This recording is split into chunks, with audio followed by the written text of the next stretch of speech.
कहते हैं जिसने भी तुमको सुंदर बनाया और जिसने तेरी खातिर ही सब कुछ बनाया, जिसने भी तुझको सुंदर बनाया, जिसने भी तेरी खातिर ही सब कुछ रचाया।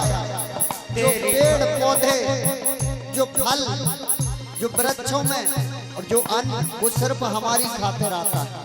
जिसने भी तुझको सुंदर बनाया, तेरी खातिर ही सब कुछ रचाया। हाँ, तेरी खातिर ही सब कुछ रचाया। हाँ, तेरी खातिर ही सब कुछ रचाया। ऐसे दाता को तुमने भुलाया, ऐसे दाता को तुमने भुलाया। ऐसे दाता को तुमने भुलाया। ऐसे दाता को तुमने भुलाया। जो बुलाने के काबिल जय हो। नहीं है। ऐसे दाता को तुमने भुलाया, जो भुलाने के काबिल नहीं है। ऐसे दाता को तुमने भुलाया।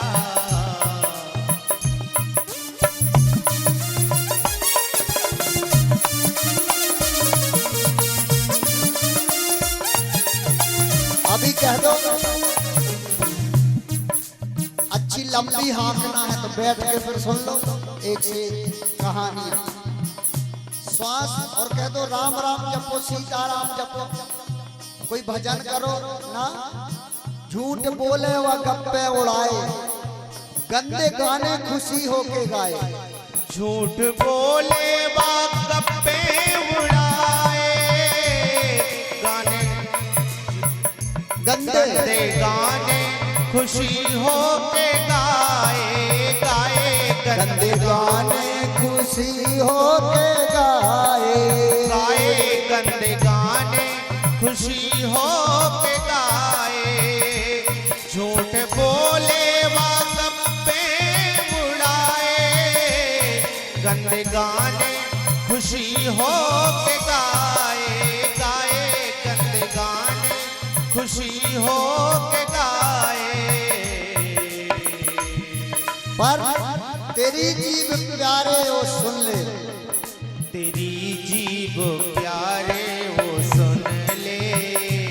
ओ तेरी जीभ प्यारे ओ सुन ले। ऐसे गाने के काबिल नहीं है। तेरी जीभ प्यारे भी सुन ले, ऐसे गाने के काबिल नहीं है। तेरी जीभ क्यों? ये जीव गंदे गाने के काबिल नहीं है, ये तो अच्छे के लिए बनी है। अच्छी सुंदर भगवान के भजन के लिए। हर श्वास उसकी कर्जदार है। क्यों भाई? भोजन तो पशु भी कर लेता है, जो हम करते हैं वो पशु भी करता है। मात्र मनुष्य और पशु में अंतर क्या है? मनुष्य को बुद्धि है और वो बुद्धिहीन है। वो विवेकहीन है, उसको विवेक नहीं है, सोच नहीं है। खाने के लिए तो वो भी प्रयास करता है, वो भी बारी तोड़ लेता, खेतों में घुस जाता, जबरदस्ती खाता। और हम खाने के लिए ना प्रयास करके भगवान के भजन के लिए प्रयास करें। भगवान का भजन कहाँ मिलेंगे? और बड़े भाव के साथ 2 मिनट भगवान का नाम। गर ना सोचा तो रोना पड़ेगा, और नरक में गर्त होना पड़ेगा। कर न सोचा तो रोना पड़ेगा, नरक में गर्त होना पड़ेगा, नरक में गर्त होना पड़ेगा। कर न सोचा तो रोना पड़ेगा, नरक में गर्त होना पड़ेगा, तुझको नरक में गर्त होना पड़ेगा। नरक में गर्त होना पड़ेगा। और तेरा होगा बुरा हाल जो भी, तेरा होगा बुरा हाल जो भी, वो बताने के काबिल नहीं है। तेरा होगा बुरा हाल जो भी, वो बताने के काबिल नहीं है। तेरा होगा बुरा हाल जो भी, वो बताने के काबिल नहीं है। ये जो नरतन जो तुमको मिला है, ये गवाने के काबिल नहीं है। यह हो ये जो नर्तन जो तुमको मिला है।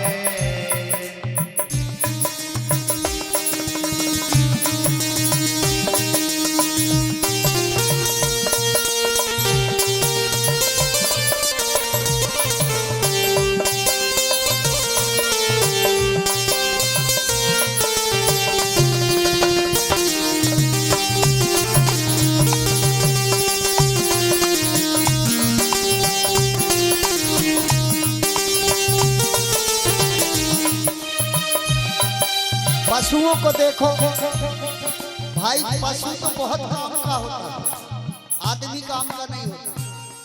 पशु मरने के बाद भी काम आता है, उसका चमड़ा से, ये ढोलक बज रही उसी के चमड़े से बज रही। हाँ, मरने के बाद भी वो काम का है कि पशु जीते जी सेवा कमाए। पशु जीते जी सेवा कमाए, मरने के बाद भी काम आए। मरने के बाद भी काम आए। पशु जीते जी सेवा कमाए, मरने के बाद भी काम आए। आए मरने के बाद भी काम आए।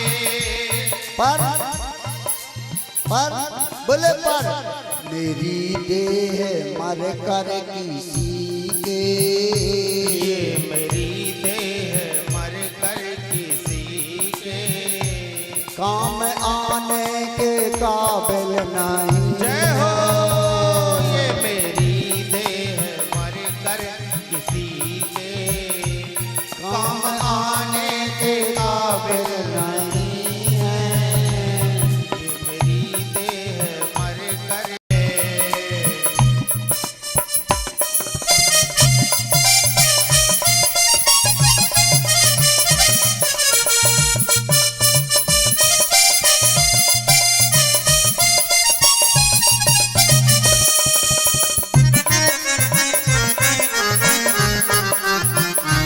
ये जो नर्तन जो तुमको मिला है, ये गवाने के काबिल नहीं है।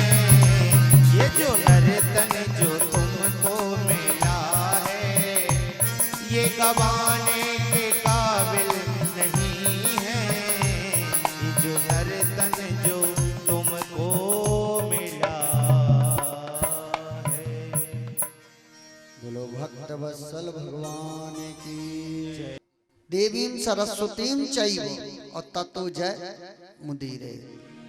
कि बद्रिकाश्रम में निवास करने वाले ऋषि नारायण जो नरों में उत्तम हैं, उन की लीला प्रकट करने वाले भगवती सरस्वती को हमारा प्रणाम है, जय जयकार है।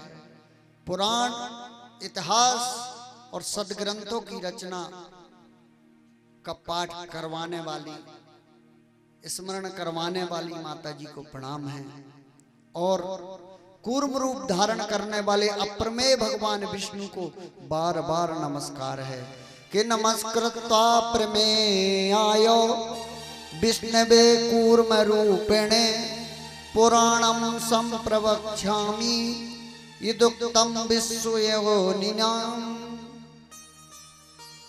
कूर्म रूप भगवान को बार बार प्रणाम।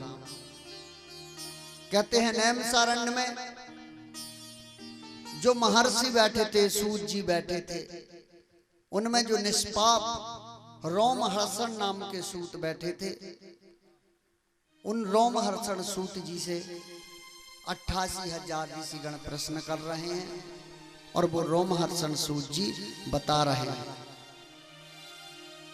कहते हैं एक बार इसी कथा को रोमहर्षण ने अपने पिता व्यास जी को कूर्म महापुराण सुनाई। जब व्यास जी महाराज ने इस पुराण को सुना तो उनके रोम रोम हर्षित हो गए, इसलिए इनका नाम रख दिया रोमहर्षण। बोलो रोमहर्षण महाराज की। रोमहर्षण नाम के जो सूत जी हैं, इसलिए इनका नाम रोमहर्षण रखा। श्री कूर्म पुराण में कहते हैं प्राचीन काल की बात कि भगवान स्वयं समर्थ होते हुए भी वेद व्यास जी को सब कुछ ज्ञात था, लेकिन उन्होंने फिर कूर्म पुराण को क्यों सुना? उनने तो 17 पुराणों की रचना की, फिर 18 पुराण की रचना की, लेकिन कूर्म पुराण क्यों सुना बाद में? बोलिए। कहते हैं देखिए, कोई भी आप ग्रंथ जब लिखते हो, जैसे भजन बनाने वाला जब भजन बनाता है ना, तो उसको पता नहीं रहता कि हमने क्या बना दिया। वो बना देगा, बनाने के बाद कहो अपना ही भजन, उसको पूछा जाए खड़े होकर बताओ कैसा बनाया, फिर वो कड़ी नहीं बता पाएगा, क्योंकि उस तारतम्य में उसने उस समय पर उस भजन का निर्माण कर दिया, उस समय उसने उस भजन को बना दिया, उस समय उसके अंदर जो तरंगें थी वो भजन बनाने की थी। लेकिन जब आप पूछ रहे हो तब पता नहीं वो तरंग कौन सी है और कहाँ की तरंगें हैं, उस समय उसकी वो तरंगें नहीं थी। और कहते हैं भगवान का जो सोमरस है, ऐसा कूर्म पुराण में लिखा है कि भगवान का जो सोमरस है, इसको जितना पान करवाओगे, जितना आदमी इसको पान करेगा, उतना उसको लाभ होगा। बोले महाराज आप जो बता रहे हो कूर्म पुराण की कथा को, इसको कुछ विस्तृत बताओ ना। बोले बिल्कुल। और पुराण के लक्षण बताओ क्या है? बोले पुराण के 5 लक्षण हैं। एक तो बताया सर्ग। सर्ग यानी होता है सृष्टि की रचना, जिसमें सृष्टि की रचना हो, सृष्टि के बारे में जानकारी हो। जैसे हनुमान चालीसा में स्पष्ट लिखा है कि लीलो ताय मधुर फल जान। हनुमान चालीसा में जो गणना है, इतनी सुंदर गणना है। यह 7 बार पाठ कर जोई झूठे बंद महासुख होई। उसके पहले जितनी चौपाइयां हैं, इसमें पूरे ब्रह्मांड और सृष्टि की रचना है। ये विस्तृत जानकारी है, किसी दिन हम आपको बताएंगे। पूरी जानकारी विस्तृत है, बहुत विस्तृत है, बहुत विशाल रूप में है।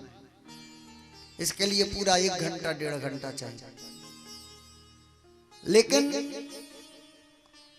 जहां पर सर्ग का मतलब हम आपको बता रहे, सर्ग का मतलब होता है सृष्टि, सृष्टि की रचना जिसमें हो, सृष्टि का विस्तार कितना है, सृष्टि बनी कहां कहां तक है और सृष्टि गई कहां तक, इसकी दूरी कितनी है, ये हमारे पुराण बताते हैं।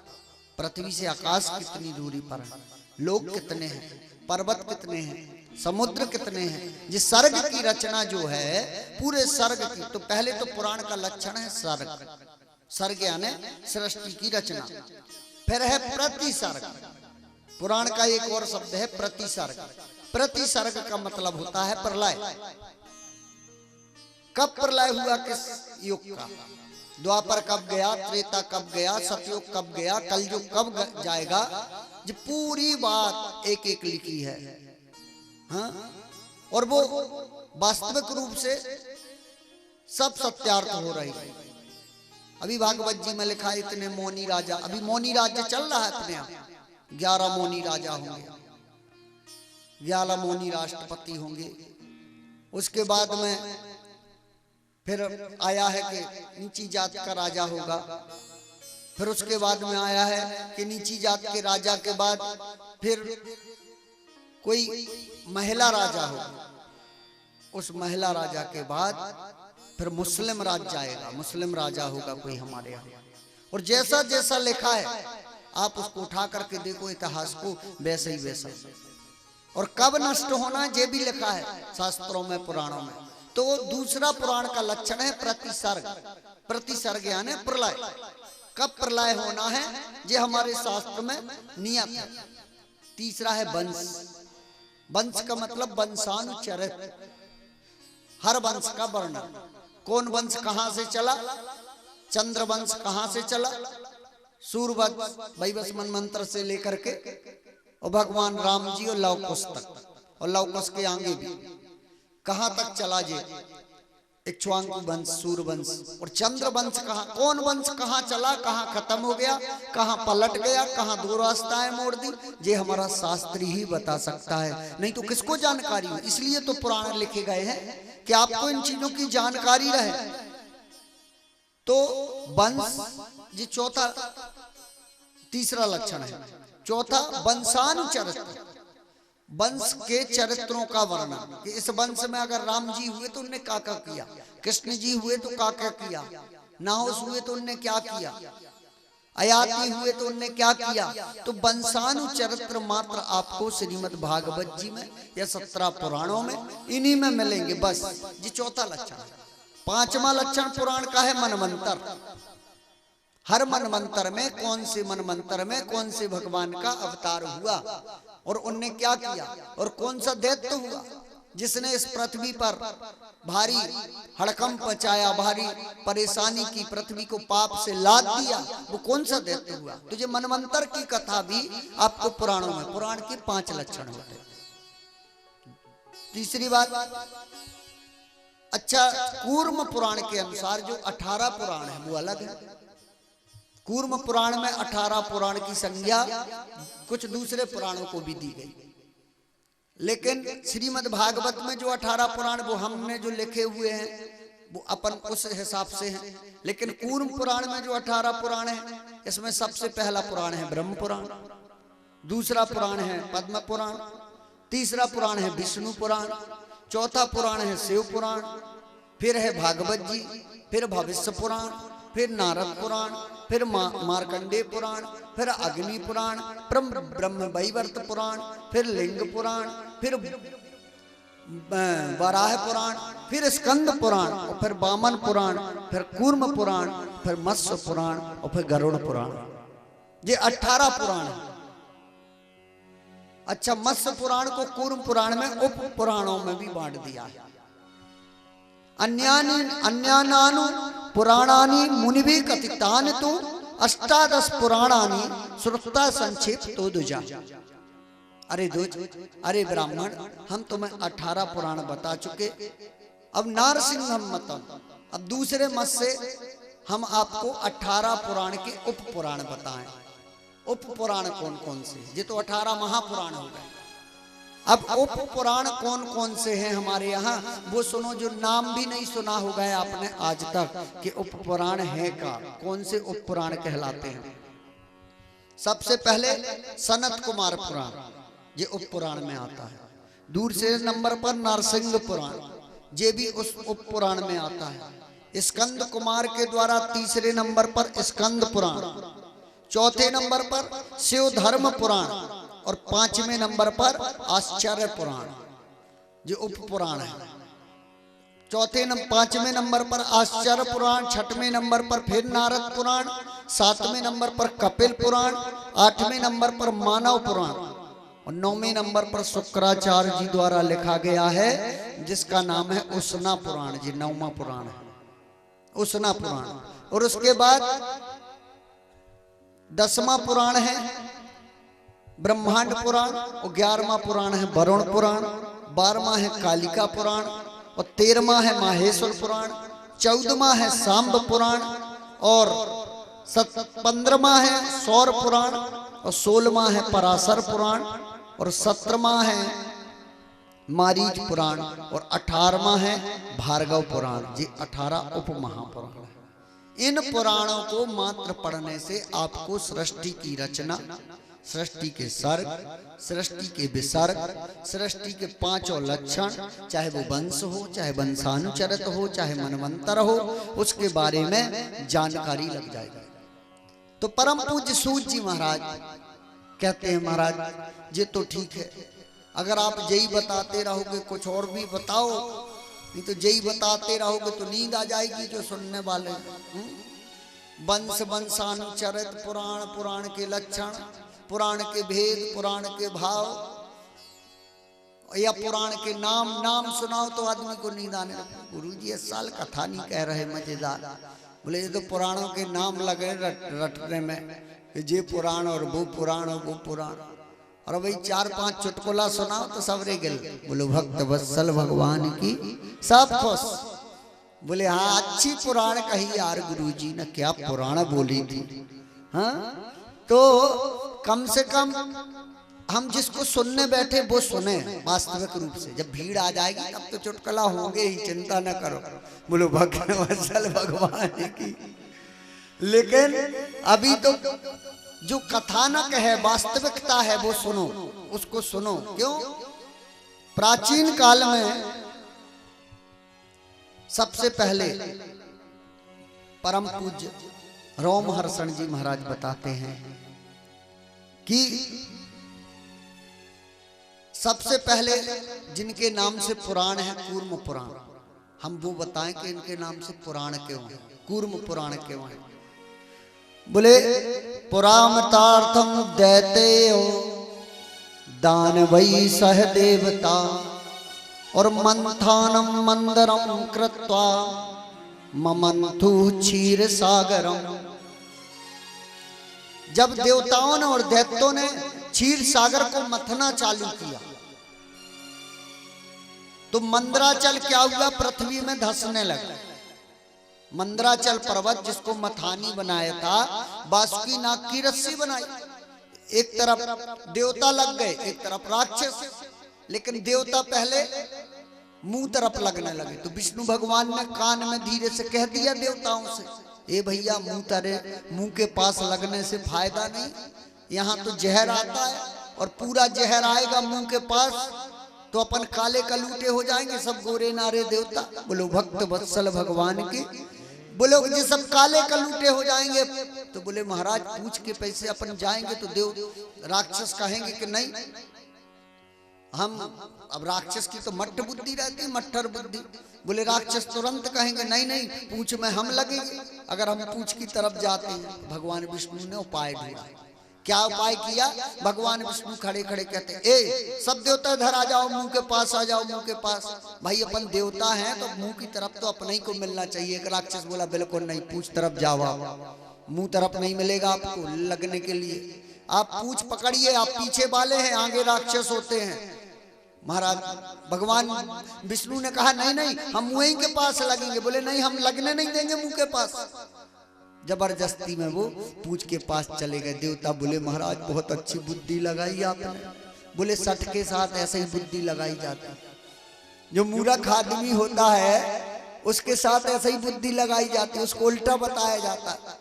उससे बोलो कि जे पकड़ो तो वो कहेगा नहीं पकड़ना, और उसको मना कर दो जे मत पकड़ना तो वो अपने आप पकड़ लेगा। बोलो भक्त वत्सल भगवान की। वो अपने आप पकड़ लेगा।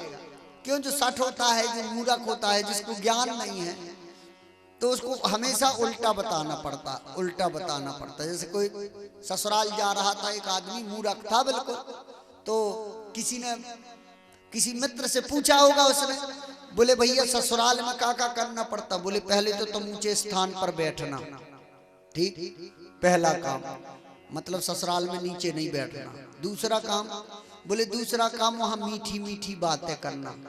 तीसरा काम, बोले बीच बीच में कुछ चटपटी बातें भी कर देना। बोले चौथा काम का करना पड़ेगा, बोले सम्मान से रहना ससुराल में, बढ़िया सम्मानीय दृष्टि से। बोले ठीक। गया तो घर में सबसे ऊंची उसको सिड्डी दिखाई दी, तो ऊपर की सिड्डी पर बैठ गया। मूरा खाद की सट बुद्धि नाम की चीज नहीं, ना पलंग पर बैठा, ना कुर्सी पर बैठा, ना घर में बैठा, जाके सिड्डी पर बैठ गया। बोले इससे ऊंची कुछ हो ही नहीं सकती। बोलो भक्त वत्सल भगवान की मीठी मीठी बातें, तो वहां बातें क्या करता? सास ने पूछा अच्छा है? बोले रसगुल्ला। अब मीठा रसगुल्ला ही होता है। उसने सोचा कि मीठी मीठी बातें करना है, सब मीठी मीठी चीज बोलना है। सास पूछ रही अच्छा है? बोले रसगुल्ला। साला आया पूछने लगा भैया कैसे हो? बोले बर्फी। बोले यार तुम तो सब मीठी मीठी चीजों का नाम, बोले बस समझ गए, हम यही सिखाया ही गया है। बीच में बोले चटपटी बातें करना। जब साली आली आए तो साली आई तो कहने लगी जीजा जी कैसे हो? बोले मिर्ची। बोले भक्त वत्सल भगवान की, सब समझ गए कि ये सठ है। तो जो सठ होता है उसको समझ में नहीं आता, उसको समझाने से कोई मतलब नहीं रहता। तो जब सठ बुद्धि वालों को अगर समझाया जाए तो वो उल्टा समझते हैं। ऐसे ही भगवान ने भी युक्ति निकाली, और युक्ति निकाल करके बासुक नाग की पूंछ के पास पहुंच गए। राक्षसों ने अपने आप पूंछ के पास पहुंचा दिया, देवताओं ने। लेकिन जब मंदराचल पर्वत को मथा, तो वो मथने के बाद बोले पृथ्वी धंसने लगी, नीचे की ओर जाने लगी। जैसे ही नीचे की ओर जाने लगी तो बोले अब अमृत नहीं निकलेंगे। पृथ्वी त्राह त्राह करने लगी, पृथ्वी रोने लगी। बोले अब अमृत प्रकट नहीं होगा, इसमें से अमृत निकलेंगे नहीं, कोई भी रत्न नहीं निकलेगा। भाई समुद्र का मंथन तो हो नहीं रहा, अब तो पृथ्वी का मंथन और हो जाएगा, तो जो ये विश्व ब्रह्मांड है जैसे पलट जाएगा, नष्ट हो जाएगा। भगवान से सब देवता प्रार्थना करने लगे, बोले प्रभु बचाओ, प्रभु बचाओ। भगवान बोले चिंता मत करो, मैं आता हूं। और मेरे प्रभु ने क्या किया? उसी समय कूर्म रूप रखा, कच्छप रूप धारण किया, और कच्छप रूप धारण करके पृथ्वी के नीचे बासुक मंदराचल पर्वत और पृथ्वी के बीच में आकर के विराजमान हो गए। और कछुए की पीठ इतनी कड़ी होती है कि उसकी पीठ से ट्रक भी निकल जाए तो वो फूटती नहीं है। बोलो भक्त वत्सल भगवान की, आज भी पीठ इतनी कड़ी होती है। बोलो कच्छप भगवान की, बोलो कूर्म भगवान की। बोले भैया सनक सूत जी महाराज बता रहे हैं, रोमहर्षण जी सोनकादिक ऋषियों को, बोले भैया उसी समय से ये कूर्म रूप भगवान ने धारण किया। क्यों? परमात्मा तो जब जब संकट आए, चाहे देवताओं पर आए या मनुष्यों पर आए या ब्राह्मणों पर आए या गौओं पर आए या पृथ्वी माता संकट में पड़ जाए, उसी समय परमात्मा अपना रूप धारण करते हैं।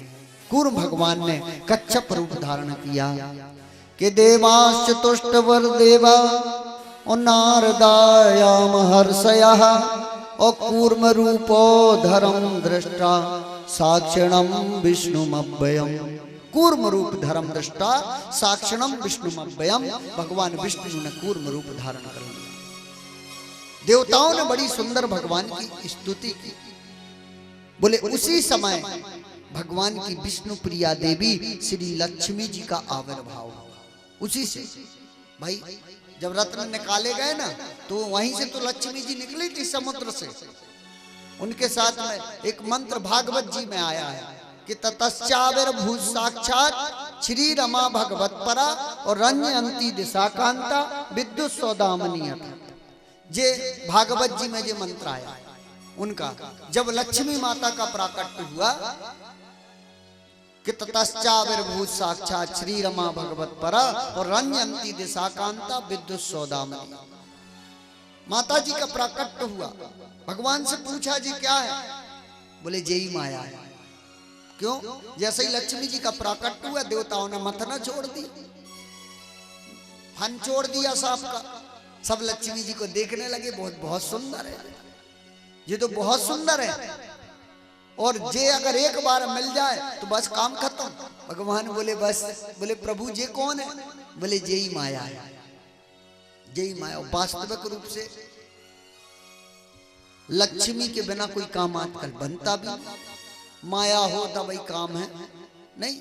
और जब हाथ अपन जोड़ करके प्रार्थना करते तब भी लक्ष्मी जी को यही बुलाते हैं कि कराग्रे बसते लक्ष्मी, करके हाथों के आगे लक्ष्मी जी। तभी तो आदमी ऐसे करता है उंगली। कोई से भी पैसा लेना देना तो ऐसे ज्यादा करेगा। हाँ, कहाँ गए? मतलब कराग्रे बसते लक्ष्मी, हाथों के आगे भाग में लक्ष्मी जी का वास।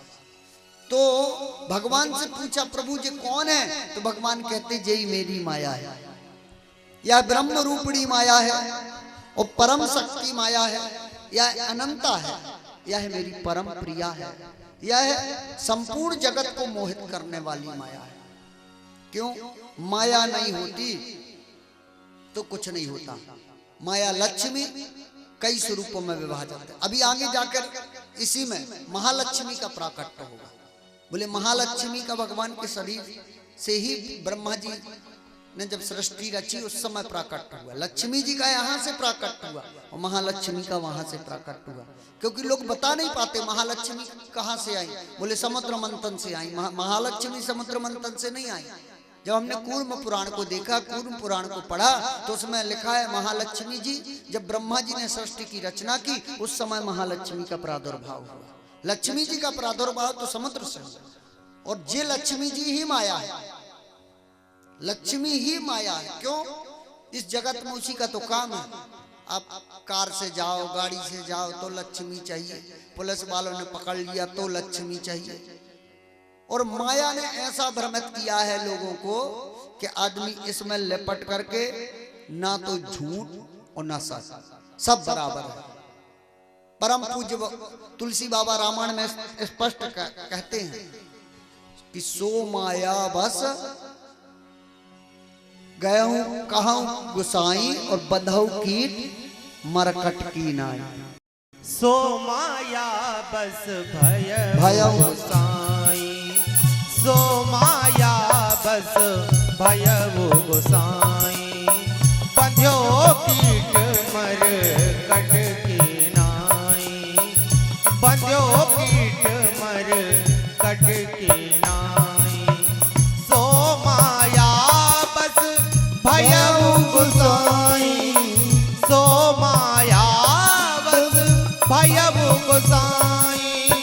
रह्यो कीट मर कट की नाई, बंध्यो कीट मर कट की नाई। कहते हैं जो माया है इस माया में मन लिपट जाता है। इसलिए जब मनुष्य का जन्म होता है ना उसी समय से माया घेरना चालू कर देती है। प्रकट हुआ थोड़ी देर, 2-4 मिनट, 2-4-5 सेकेंड उसको भगवान का ध्यान रहता है, वो भगवान का स्मरण करता है। लेकिन 15-20 मिनट बाद माया घेरना चालू कर देती है। कोई ने कहा 100 का ले लो, कोई ने 500 का पकड़ा दिया, कोई ने 50। देखने वाले माया में लिपटाते चले जाते। पर जीव की आदत बन जाती है, जैसे ही बड़ा होता है तो उसी माया की ओर खिंचता है, ना कि परमात्मा की ओर खिंचता है। क्यों? क्योंकि उसको माया से घेर कर रखा है और जो मन जी भी माया में लिपटा है। बड़े भाव के साथ देखना 2 मिनट। किया है मनो माया में लिपटानो, यह मन माया में लिपटानो, हो यह मनो माया में लिपटानो। यह मन माया में लिपटानो, माया में लिपटानो, माया में लिपटानो। यह मन माया में लिपटानो, यह मन माया में लिपटानो।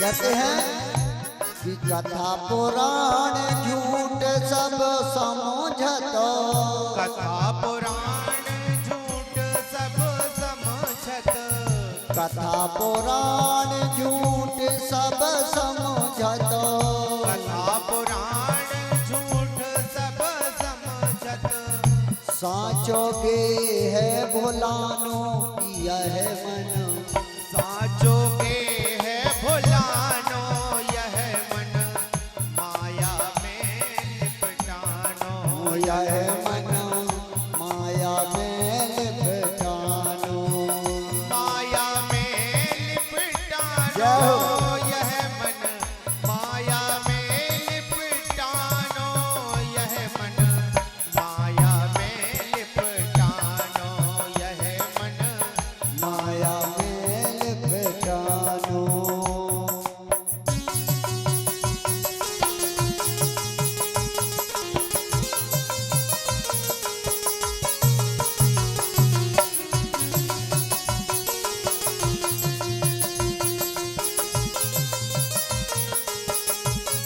इसलिए कहते हैं अरे मन अब हूँ समझ कछु नहीं बिगड़ो, अब हो समझ कछु नहीं बिगड़ो, अब हूँ समझ कछु नहीं बिगड़ो, अब हो समझ कछु नहीं बिगड़ो, कि यमपुर परी है जानो यह मन यमपुर परी है जानो यह मन, माया में लिपटानो यह मन।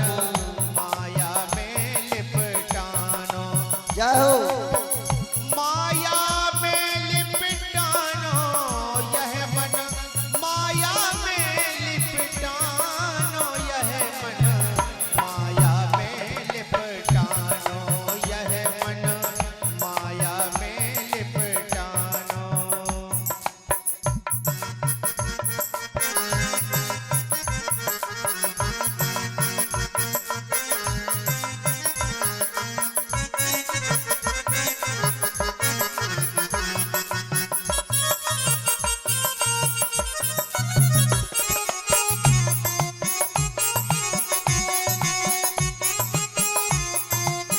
और अरे अपने घर को साथ बतावत, अपने घर को सत्य बतावत, इधर के घर को साथ बतावत, इधर के घर को सत्य बतावत, साचो गे है भुलानो किया है मन, साचो के है भुलानो यह मन, जय हो। माया में लिपटानो यह मन, माया में लिपटानो। इधर के घर को सत्य बतावत, इधर के घर को सत्य बतावत, साचो के है भुलानो, साचो के है भुलानो यह मन, माया में लिपटानो लिपटानो यह मन, माया में लिपटानो यह मन, माया में लिप। इसलिए कहते हैं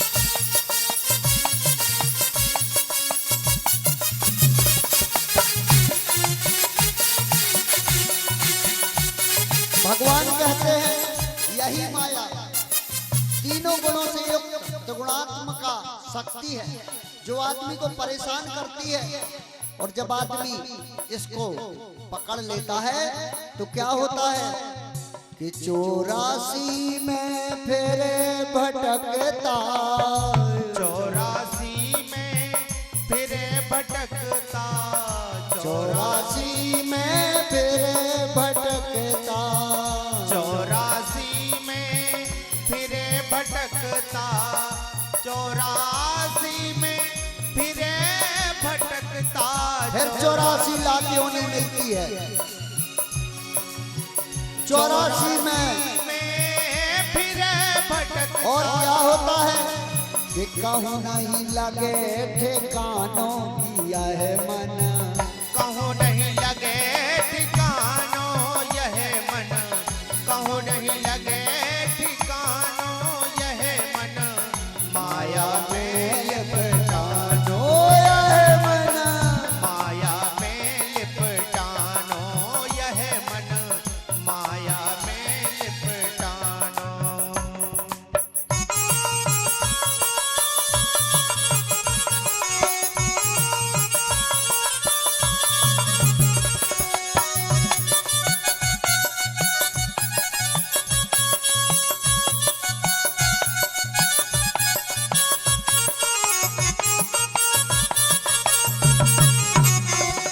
सूची महाराज पूछते महाराज इस माया का स्वरूप कैसा है? बोले इसका भी स्वरूप 4 भुजा वाला है और इसका एक नाम पद्मवासिनी भी है और ये हाथों में शंख चक्र कमल धारण किए हैं। मंगलमय करोड़ों सूर्य के समान तेज है माया का। और इस माया से महाराज कोई बचा है आज तक के नहीं बचा? बोले कोई नहीं बचा महाराज, इस माया से कोई नहीं बचा। इसलिए भगवान कहते हैं सो माया बस भयउ गोसाई और बंधो कीट मरकट की नाई। बंदर की तरह बंधन में बना हुआ है, मदारी के बल पर घूमता है। वैसे मनुष्य माया के बल पर ना चाहते हुए भी भाई माया उसके अंदर तीनों गुण है, त्रिगुणात्मक का माया कहलाता है। अगर उस माया के अंदर में काम ना किया जाए तो बोले वो परमात्मा हो जाएगा, वही ब्रह्म हो जाएगा, वही भगवान हो जाएगा। जिसको माया ने छुआ नहीं, जिसने को माया ने स्पर्श नहीं किया, वही ब्रह्म हो गया, वही परमात्मा हो गया, उसी के ऊपर भगवान की कृपा हो गई। तो बोले महाराज ऐसा कोई है कि जिसको माया ने स्पर्श ना किया हो, माया से जो दूर हो, माया जिसको छू ना पाई हो? बोले हाँ ऐसे भी हैं। कौन है?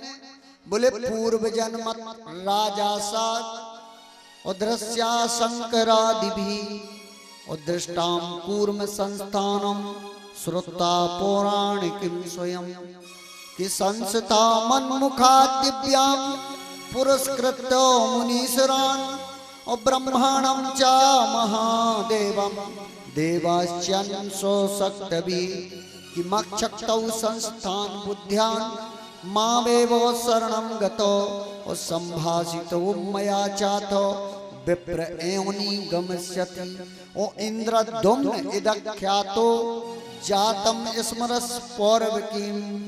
एक इंद्रद्युम्न नाम का राजा था जो माया से बिल्कुल दूर रहा, माया ने उसको घेर नहीं पाया। बोले जी इंद्रद्युम्न है कौन?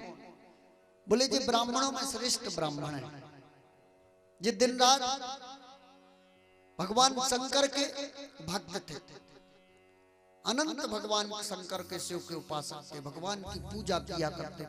इनका एक ही काम था इंद्रद्युम्न का कि बस भगवान की सेवा करना, अपने ब्राह्मण के कर्म करना, और जो भगवान शंकर की शरण में चला जाता है उसको भगवान माया से बचाता है। क्योंकि कामदेव को एक ही जला पाए कौन? भगवान से हो। जब शिव तीसर नयन उघारा चितवों काम भयउ सर छारा। जब शिव तीसर नयन उघारा, जब शिव तीसर नयन उघारा चितवौ काम भयउ सर छारा, चितवत काम भयउ सर छारा।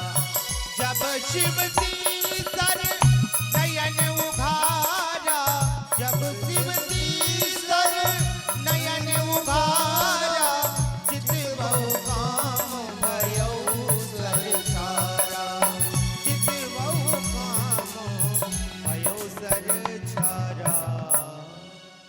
तो कामदेव जी को भगवान शिव जी ने ही जला पाया। एक काम जो माया प्रकट करवाती है। कामना कई प्रकार की होती, काम एक जरूरी नहीं है कि काम हो, कामनाएं होती। कामनाएं मनुष्य की कई प्रकार की होती। अच्छा पहनने की भी कामना होती, अच्छा खाने की भी कामना होती, सुंदर ओढ़ने की भी कामना होती। जो कामना ही तो है। अच्छी मोटी वाली रजाई हमें मिल जाए, अच्छे गद्दा भरे रहे, रुई अच्छी हो, बजनी हो, फटी ना मिले, गंदी ना मिले, ये कामना है। एक है फिर भी दो रख ली, ये कामना है। भाई हमें जरूरी है होड़ना, ये कामना है। जबरदस्ती में सिरहाने भी रख ली, बोले ये कामना है। ये कामनाएं हैं। कामनाएं अच्छी भी होती हैं और कामनाएं बुरी भी होती हैं। लेकिन बुरी कामना की ओर जाना माया की नजदीकी है और अच्छी कामना की ओर जाना माया की दूरी। फर्क इतना, माया से दूर जाते हैं जब अच्छी कामनाओं में लगते हैं। भगवान की तरफ जाना, भगवान का पूजन करना, मंदिर की परिक्रमा करना, भगवान के दर्शन करना, ये अच्छी कामनाओं में जाना, ये माया से दूरी है। ये धीरे धीरे धीरे धीरे माया से हमको हटाती चली जाती। सब बेकार है। जब हम कथा सुनते हैं, पुराण सुनते हैं, तो थोड़ी देर के लिए वैराग्य उत्पन्न होता है, नहीं होता। कितनी देर के लिए? बस जब तक सुनी। बोलो भक्त वत्सल भगवान हाँ भी कह रहा है, मतलब बाद में नहीं करना है वैराग्य। बाद में बात जब तक सुनी तभी तक के लिए वैराग्य होता है। जो चला हुआ वैराग्य है, वो चटता हुआ वैराग्य है। मरकत वैराग्य कहते हैं इसको, मरकत वैराग्य कहते। कौन सा वैराग्य है? मरकत।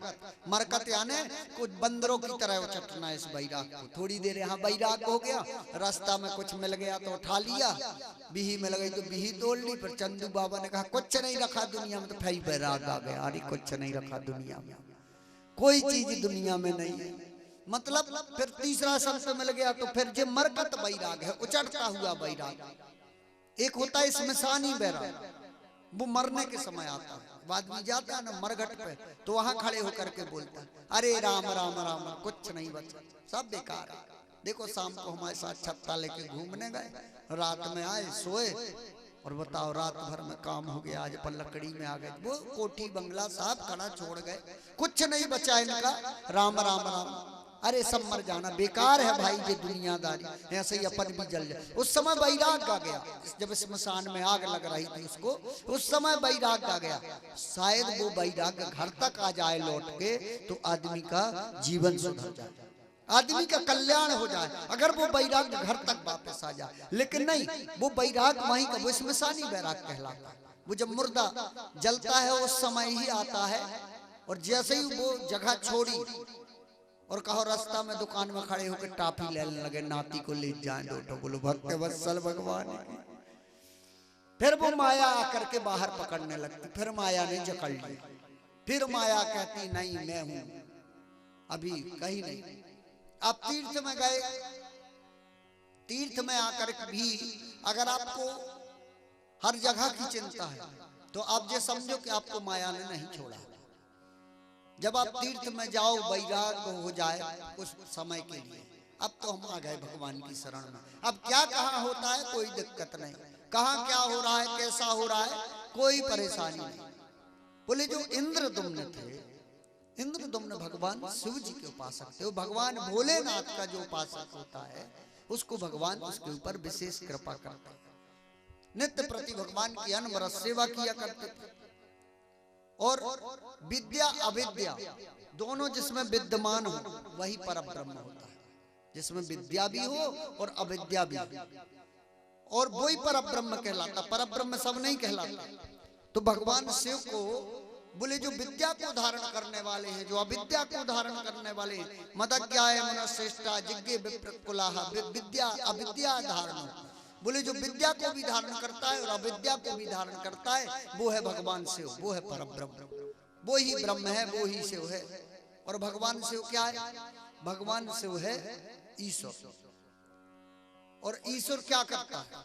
ईश्वर का काम है, भगवान का काम है कि एक पल में ही सब कुछ बदल दे, एक क्षण में ही सब कुछ समेट देना, एक पल में ही सब पूरी परिस्थितियां बदल देना, ये ईश्वर का काम है। ईश्वर चाहे जो कर सकता है, आपकी माया भी हरण कर सकता है, आपकी कामनाएं भी नष्ट कर सकता है, आपके अंदर जो इच्छाएं हैं उनको भी नष्ट कर सकता है। ये ईश्वर का काम है। ईश्वर अगर चाह ले तो वो सब कर सकता है, और अगर नहीं चाहे, लेकिन वो चाहेगा कब? जब आप उसकी नजदीकी में जाएंगे, जब उसके आप पास जाएंगे। एक बार बादशाह ने बीरबल से पूछा, क्यों बीरबल, भगवान क्या करता है? बोले महाराज ये मत पूछो, ये पूछो वो क्या नहीं कर सकता है। बोले क्या कर सकता है?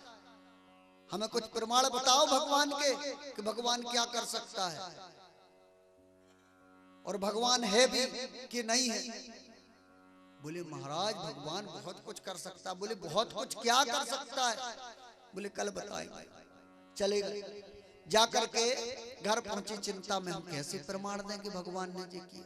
बोलेंगे वो मना कर देंगे, अरे राजा है मना कर दे, नहीं हम नहीं मानते जो भगवान ने की, ये तुम करके लाए। फिर क्या होगा? लड़का शाम को पूछता है उसका, पिताजी क्यों चिंतित हो? बीरबल बोला बेटा ऐसी ऐसी बात है और हम प्रमाण नहीं दे पा रहे, कैसे प्रमाण दें? बोले कल हमें भेज दो, आप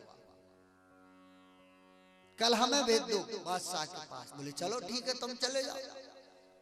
दूसरे दिन बोले महाराज, बोले क्यों? कल का जवाब दिया नहीं तुमने कि भगवान क्या कर सकता है, ईश्वर क्या क्या करता है। तुम इतना भर कह गए कि ईश्वर क्या नहीं कर सकता, लेकिन क्या कर सकता है इसको बताओ तो। बोले महाराज ये तो छोटी सी बात है, ये तो हमारा लड़का ही बता देगा। बोले अच्छा लड़का से बोल बताओ। बोले महाराज लड़का आया, प्रणाम किया। बोले महाराज ईश्वर की बात जानने के लिए पहले तो सेवक बनना पड़ेगा, तब हम दिखाएंगे ईश्वर क्या कर सकते। बोले अभी दिखा दोगे? बोले बिल्कुल अभी दिखा देंगे। बोले क्या करना पड़ेगा? बोले उसके लिए आपको ऊंचे स्थान से नीचे स्थान पर आना पड़ेगा। और आ गए। बोले अब क्या करना पड़ेगा? बोले हाँ बैठ जाओ आप जमीन।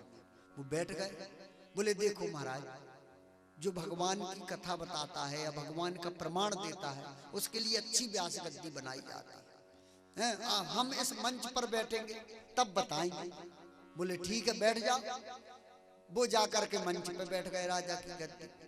बोले महाराज जो नीचे बैठता है उसको मुकुट नहीं लगाना चाहिए, ये मुकुट हमें लगा दो आप थोड़ी देर के लिए, फिर हम बताते हैं आपको प्रमाण सहित कि ईश्वर क्या कर सकता है।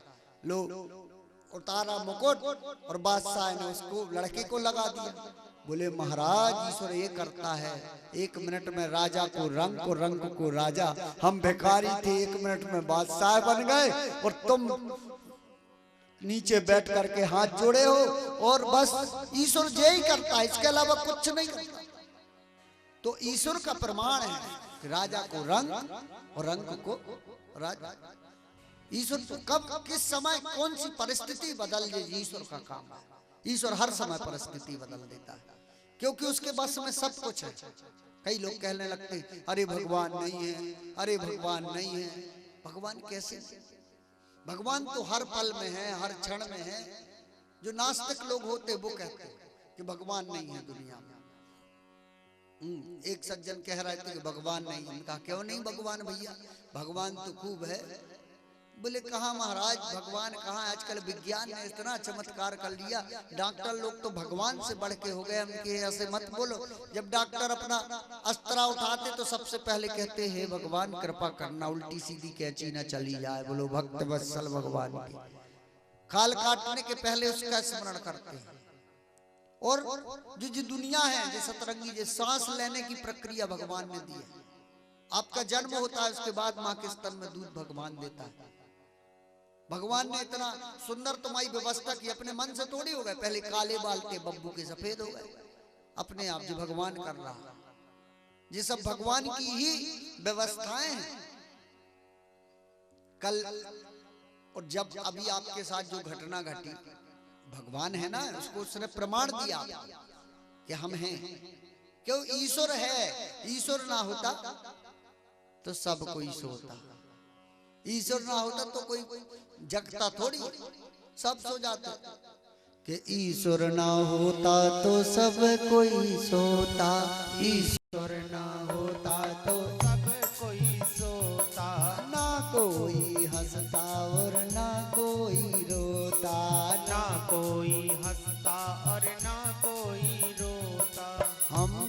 ना होते और तुम भी ना होते, हम भी ना होते और तुम भी ना होते, ना होते लड़के ना नाती ना पोते, ना होते लड़के ना नाती ना पोते, ना देते हम तुमको जवाब, ना देते हम तुमको जवाब, ना देखते तुम सपनों का ख्वाब, ना देखते तुम सपनों का ख्वाब। दुनिया में कहते हैं ईश्वर अगर नहीं होता तो सब नष्ट हो जाता। ना पाप होता ना होता जी पुण्य, ना पाप होता ना होता जी पुण्य, दुनिया में सब कुछ हो जाता जी सुन, दुनिया में सब कुछ हो जाता जी सुन, दुनिया में सब कुछ हो जाता जी सुन।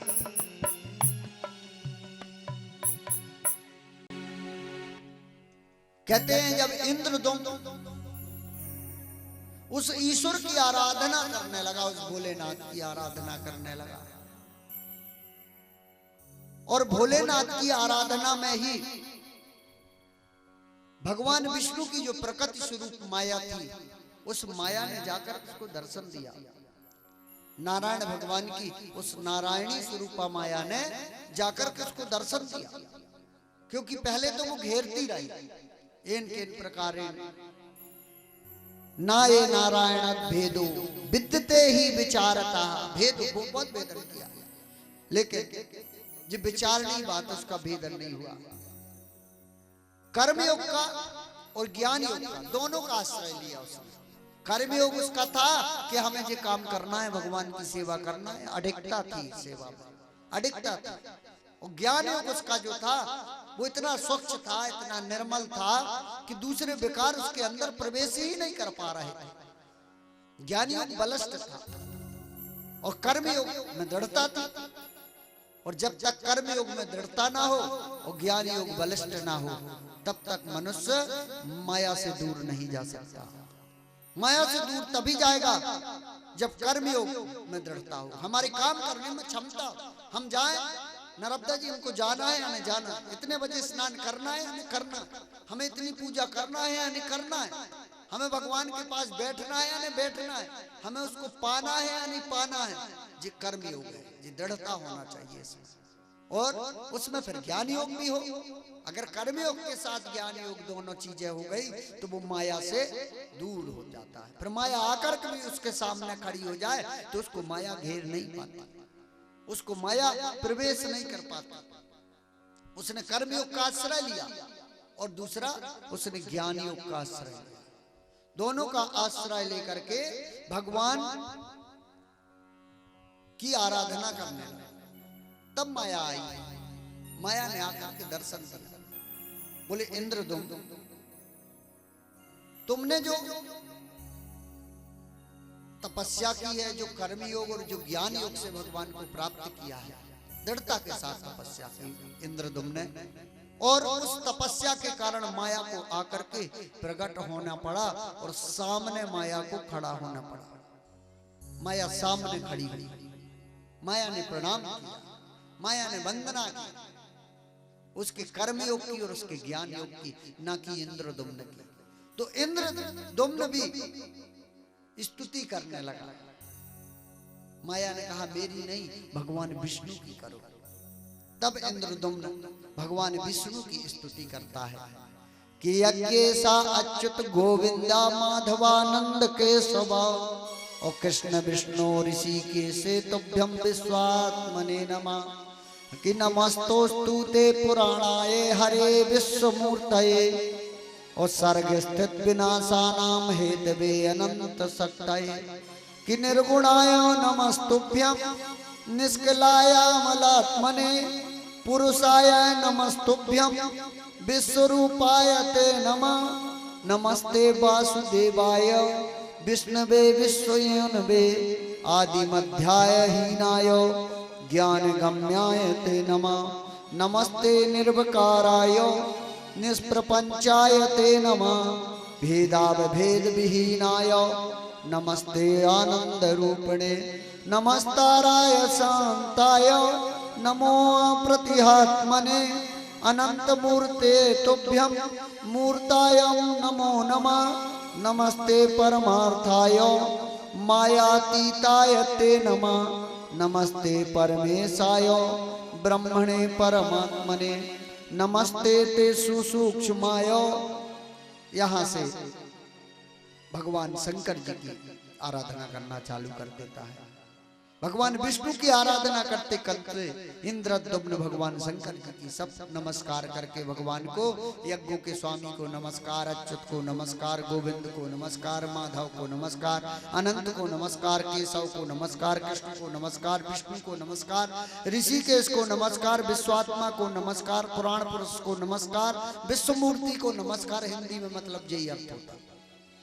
फिर भगवान शंकर की आराधना करने लगता है कि नमस्तोस्तु ते सुसूक्ष्माय महादेवाय ते नमः नमः शिवाय शुद्धाय नमस्ते परमेष्ठिने त्वयैव सृष्टिमखिलं त्वयैव परमां गतिः त्वयं पिता सर्वभूतानां तुम माता पुरुषोत्तमा। तुम सबके पिता हो, तुम सबकी माता हो। जैसे इंद्र ने की थी भगवान कृष्ण की, इंद्र ने भगवान कृष्ण की थी कि जगदच्चित छाया तमेव माता च पिता। तुम ही सबके माता हो और तुम ही सबके पिता हो, तुम ही सबके गुरु हो। और गीता में कृष्ण भगवान की अर्जुन ने भी गुरु गरीयान पिता च लोकान, तुम सबके गुरु हो और तुम सबके पिता हो। भगवान आदिदेव महादेव की वंदना करते हैं, भगवान शंकर जी की त्रिशूल भेद की वंदना करते हैं। एक बार त्रिशूल भेद भगवान की जयकारा लगाएंगे, बोलो त्रिशूल भेद भगवान की, बोलो नर्मदा मैया की। 2 मिनट शंकर जी का ध्यान करेंगे, 2 मिनट बड़े भाव से।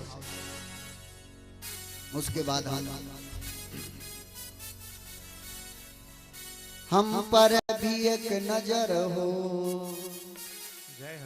कि हम पर भी एक नजर हो शंकर मसान वाले। हम पर भी एक नजर हो शंकर मसान वाले, हम पर भी एक नजर हो शंकर मसान वाले, हम पर भी एक नजर हो शंकर मसान वाले, हम पर भी एक नजर हो शंकर मसान वाले, हम पर भी एक नजर हो। जय हो। हम पर भी एक नजर हो शंकर मसान वाले, हम पर भी एक नजर हो शंकर मसान वाले। सब देवों से अलग हो, सब देवों से अलग हो, सब देवों से अलग हो और ढंग है निराले। सब देवों से अलग हो और ढंग है निराले, हम पर भी एक नजर हो शंकर मसान वाले, हम पर भी एक नजर हो। जय भोले बाबा की, त्रिशूल भेद भगवान की।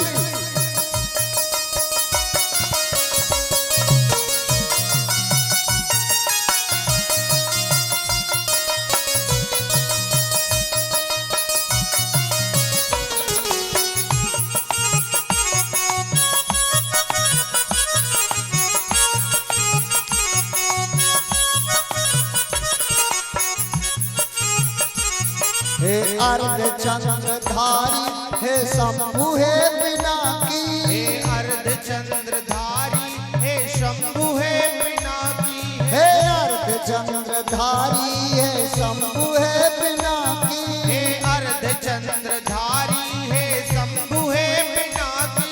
डमरू तुम्हारे कर में वर्णन नहीं छटाती, डमरू तुम्हारे कर में वर्णन नहीं छटाती, डमरू तुम्हारे कर में वर्णन नहीं छटाती, डमरू तुम्हारे कर में वर्णन नहीं छटाती। लिप लिपटे गले में रहते, जय हो लिपटे गले में रहते, लिपटे गले में रहते, हरदम है नाग काले, लिपटे गले में रहते, हरदम है नाग काले। हम पर भी एक नजर हो शंकर मसान वाले, हम पर भी एक नजर हो शंकर मसान वाले, हम पर भी एक नजर हो। जय हो भोले बाबा की, त्रिशूल भेद भगवान की, एक बार जयकारा लगाना बोले त्रिशूल भेद भगवान की, रेवा मैया की जय हो।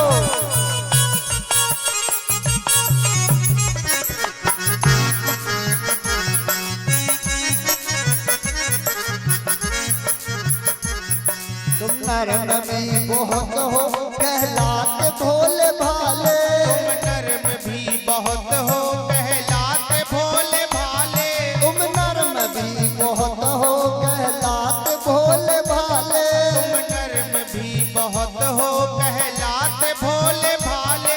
विष पी के जमाने को अमृत पिलाने वाले, पी के जमाने को अमृत पिलाने वाले, विष पी के जमाने को अमृत पिलाने वाले, पी के जमाने को अमृत पिलाने वाले।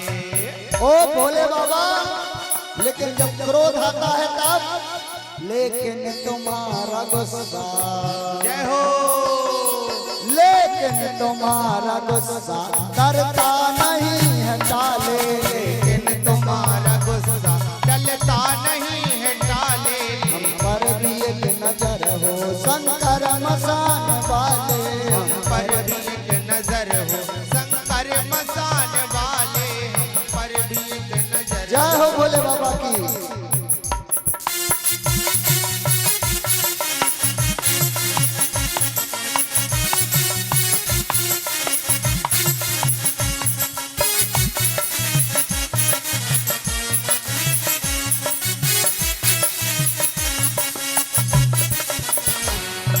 कहते हैं कि भोले बाबा की इतनी कृपा, अगर किसी को देने पे आ जाए तो इतना दे दे कि आदमी को खुद पता न चले कितना दे दिया। कि तुम सा न दो तो कोई, तुम हो महान दाता, तुम सा न दाता कोई, तुम हो महान दाता, तुम सा न दाता कोई, तुम हो महान दाता, तुम सा न दाता कोई, तुम हो महान दाता। आया हुआ सवाली दर से न खाली जाता, आया हुआ सवाली दर से न खाली जाता, आया हुआ सवाली दर से न खाली जाता, आया हुआ सवाली दर से न खाली जाता। जो इसकी शरण में आता है वो खाली कभी नहीं जाता, उसकी मनोकामना वो जरूर पूरी करता है। उसकी क्योंकि इतना भोला, जैसा उसका भोला भाला नाम है वैसे ही वो भोला है कि दिल में इस माया से, इस मोह से, इन बंधनों से सबसे दूर कर देता है। और परम तत्व का जिसने दर्शन कर लिया, परम तत्व का ज्ञान जिसको मिल गया, उसको संसार में किसी चीज की जरूरत नहीं पड़ती। वो मिट्टी को भी सोना समझता है और सोने को भी मिट्टी समझता है। वो गोबर को भी भोजन समझेगा और भोजन को भी गोबर समझेगा। बोलो भक्त वत्सल भगवान की। क्यों? उसको परम तत्व का ज्ञान हो गया। अब तो उसने प्रश्न करना चालू कर दिया भगवान से। कहता है प्रभु हे जनार्दन, परात्पर तत्व क्या है? पहले तो हमें आप ये बताइए परात्पर तत्व क्या है। दूसरा प्रश्न उसने कहा कि विभूति क्या है। लोग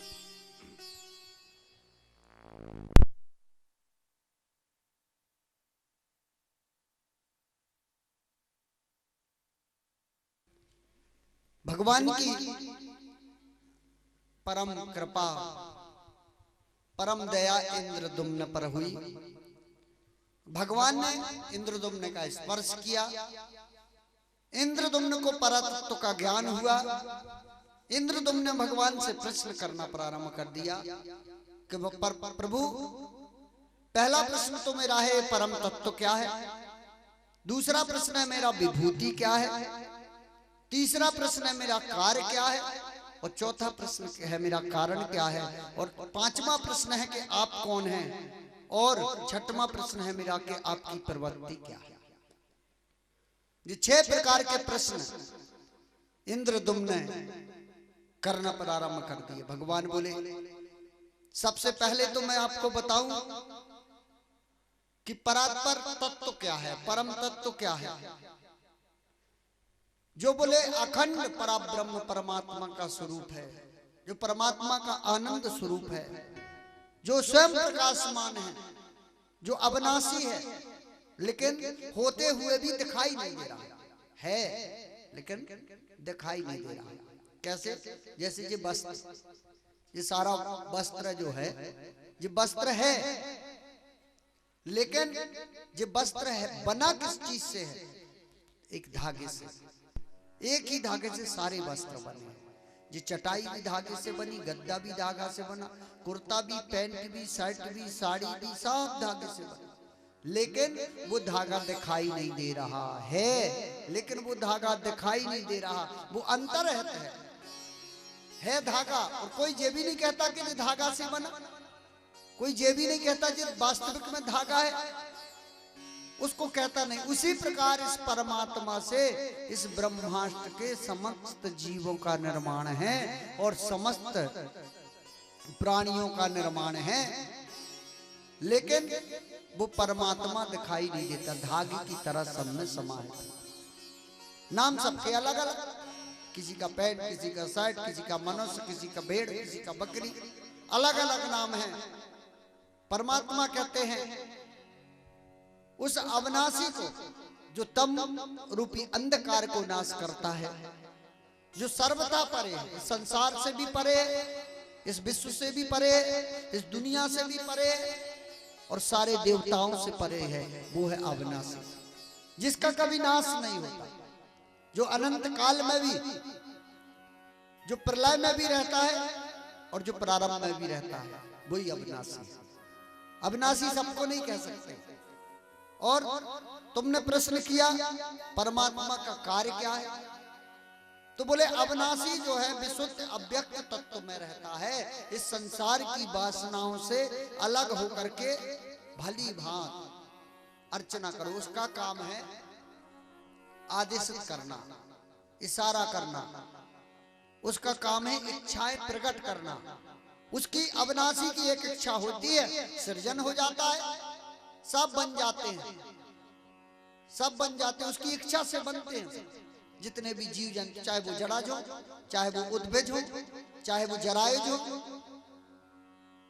कोई भी जीव हो, किसी भी प्रकार का जीव हो, वो सब उसकी इच्छा से निर्माण होता है। चाहे वो कोई देवता हो, वो भी उसकी इच्छा से।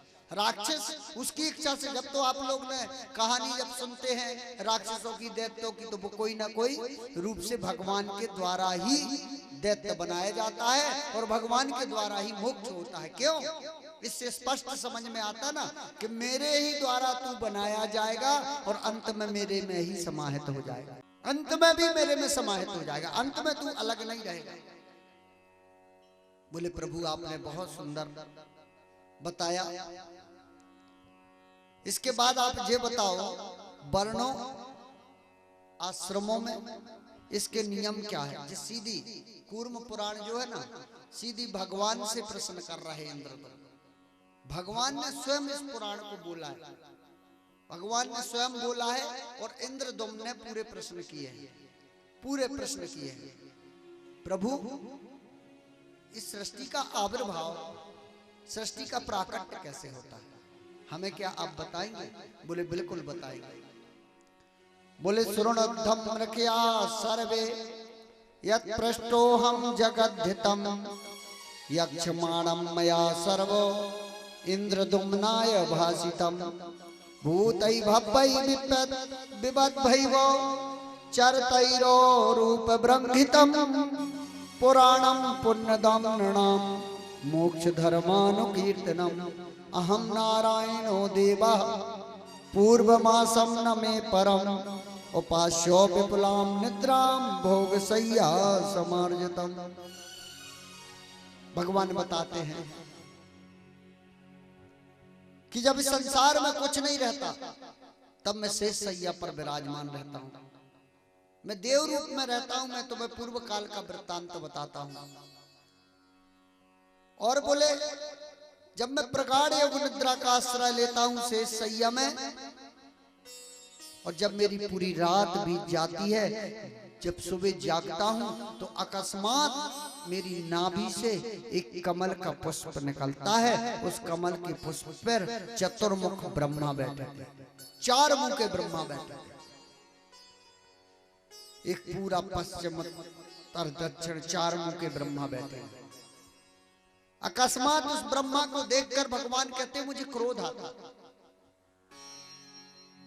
अच्छा, भागवत जी में नहीं है कि भगवान को क्रोध आया, लेकिन कूर्म पुराण में है कि अकस्मात उस ब्रह्मा को देखकर मुझे क्रोध आता है। और जैसे ही अकस्मात उस समय क्रोध उत्पन्न हुआ, उस क्रोध से एक रुद्र प्रकट हो गए त्रिशूल लेकर के, जिनके 3 नेत्र थे, उस क्रोध से प्रकट हो गए। बोलो रुद्रदेव भगवान की, बोलो शंकर भगवान की। और उसके बाद उस रुद्र को देख करके, उस रुद्र के क्रोध को कम करने के लिए, रुद्र माने क्रोधी, रुद्र यानी तेज, रुद्र यानी उग्र, उसके तेज को देख करके, उसको क्रोध को देख करके मैंने अपनी बाईं तरफ ने हारा तो एक कमल नेत्री देवी खड़ी थी, वो प्रकट हो गई। सुंदर मुख वाली थी, सुंदर प्राणियों को मोहित करने वाली थी। उनका नाम था लक्ष्मी और महालक्ष्मी। बोलो महालक्ष्मी माई की। हाथ में कलश रखी हुई थी, सुंदर आशीष वाला हाथ एक प्रकट किए हुए थे। प्राणियों को मोहित करने के लिए बोले हमने इनको प्रकट किया कि जब बगल में खड़ी रहेगी तो इस रुद्र का क्रोध कम हो जाएगा। इस रुद्र की तरफ देखेगी तो रुद्र इनकी तरफ देख करके थोड़ा क्रोधहीन, लक्ष्मी जी को देख करके क्रोध वैसे भी कम हो जाएगा। हाँ, घर की लक्ष्मी जी भी अगर खूब गुस्सा हो, पति देव लक्ष्मी जी दे दें अच्छी, क्रोध कम, फिर ज्यादा क्रोध नहीं आता, अपने आप क्रोध कम हो जाएगा। तो बोले क्रोध को कम करने के लिए देखिए भगवान का कहते हैं इंद्रदुम्न के महाराज तो बड़ा कौन था?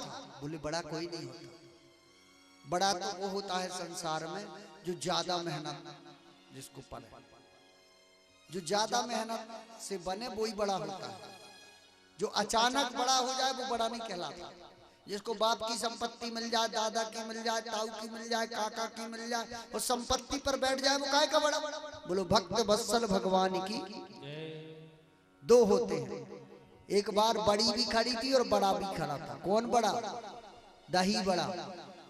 और एक बड़ी खड़ी थी, सो बड़ी बोली मैं बड़ी, बड़ा बोला कि मैं बड़ा। बड़ी कहती मैं बड़ी, बड़ा बोला बोले तुम काहे को बड़ी? बोले बा देखो मैं बड़ी नहीं हूँ, कितनी मेहनत से बनती हूँ। पहले पीसा जाता है, फिर सुखाए बनाया जाता, फिर सुखाया जाता, फिर बनाया जाता। बोले बस इतने ही में बड़ी हो गई तुम? अरे इतने में बिल्कुल बड़ी नहीं होगी। हमारी दशा देखो, सबसे पहले पानी में गलाया, फिर धोया, फिर नमक मिलाया, फिर पोथा बनाया इतना बड़ा, फिर उसके बड़े बनाए, फिर उस पर भी चैन नहीं पड़ती तो बीच में उंगली गुच्छ देते उस बड़ा में भी। बोले उस पर भी नहीं, कितना ही में छोड़ दें वो बड़ा, फिर बीच में उंगली डाल देंगे उस बड़ा में।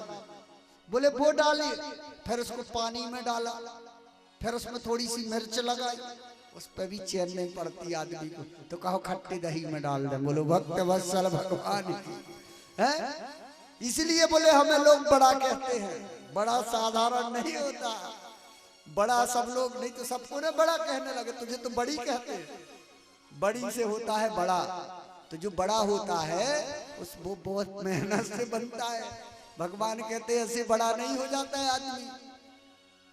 अरे इंद्र तुमने ना शंकर बड़े हैं ना मैं बड़ा हूं। वो हमारे क्रोध के स्वरूप है रुद्र। जो रुद्र है वो हमारे क्रोध के, और जो महादेव है वो तो आदिदेव है, महादेव है, उनका नाम ही है महादेव, उनके ऊपर कोई नहीं, वो सबसे हाई कमान सरकार। रुद्र अलग है, महादेव अलग है। ये भगवान विष्णु के क्रोध से जो रुद्र उत्पन्न हुए उसको बता रहे भगवान कि जे हमारे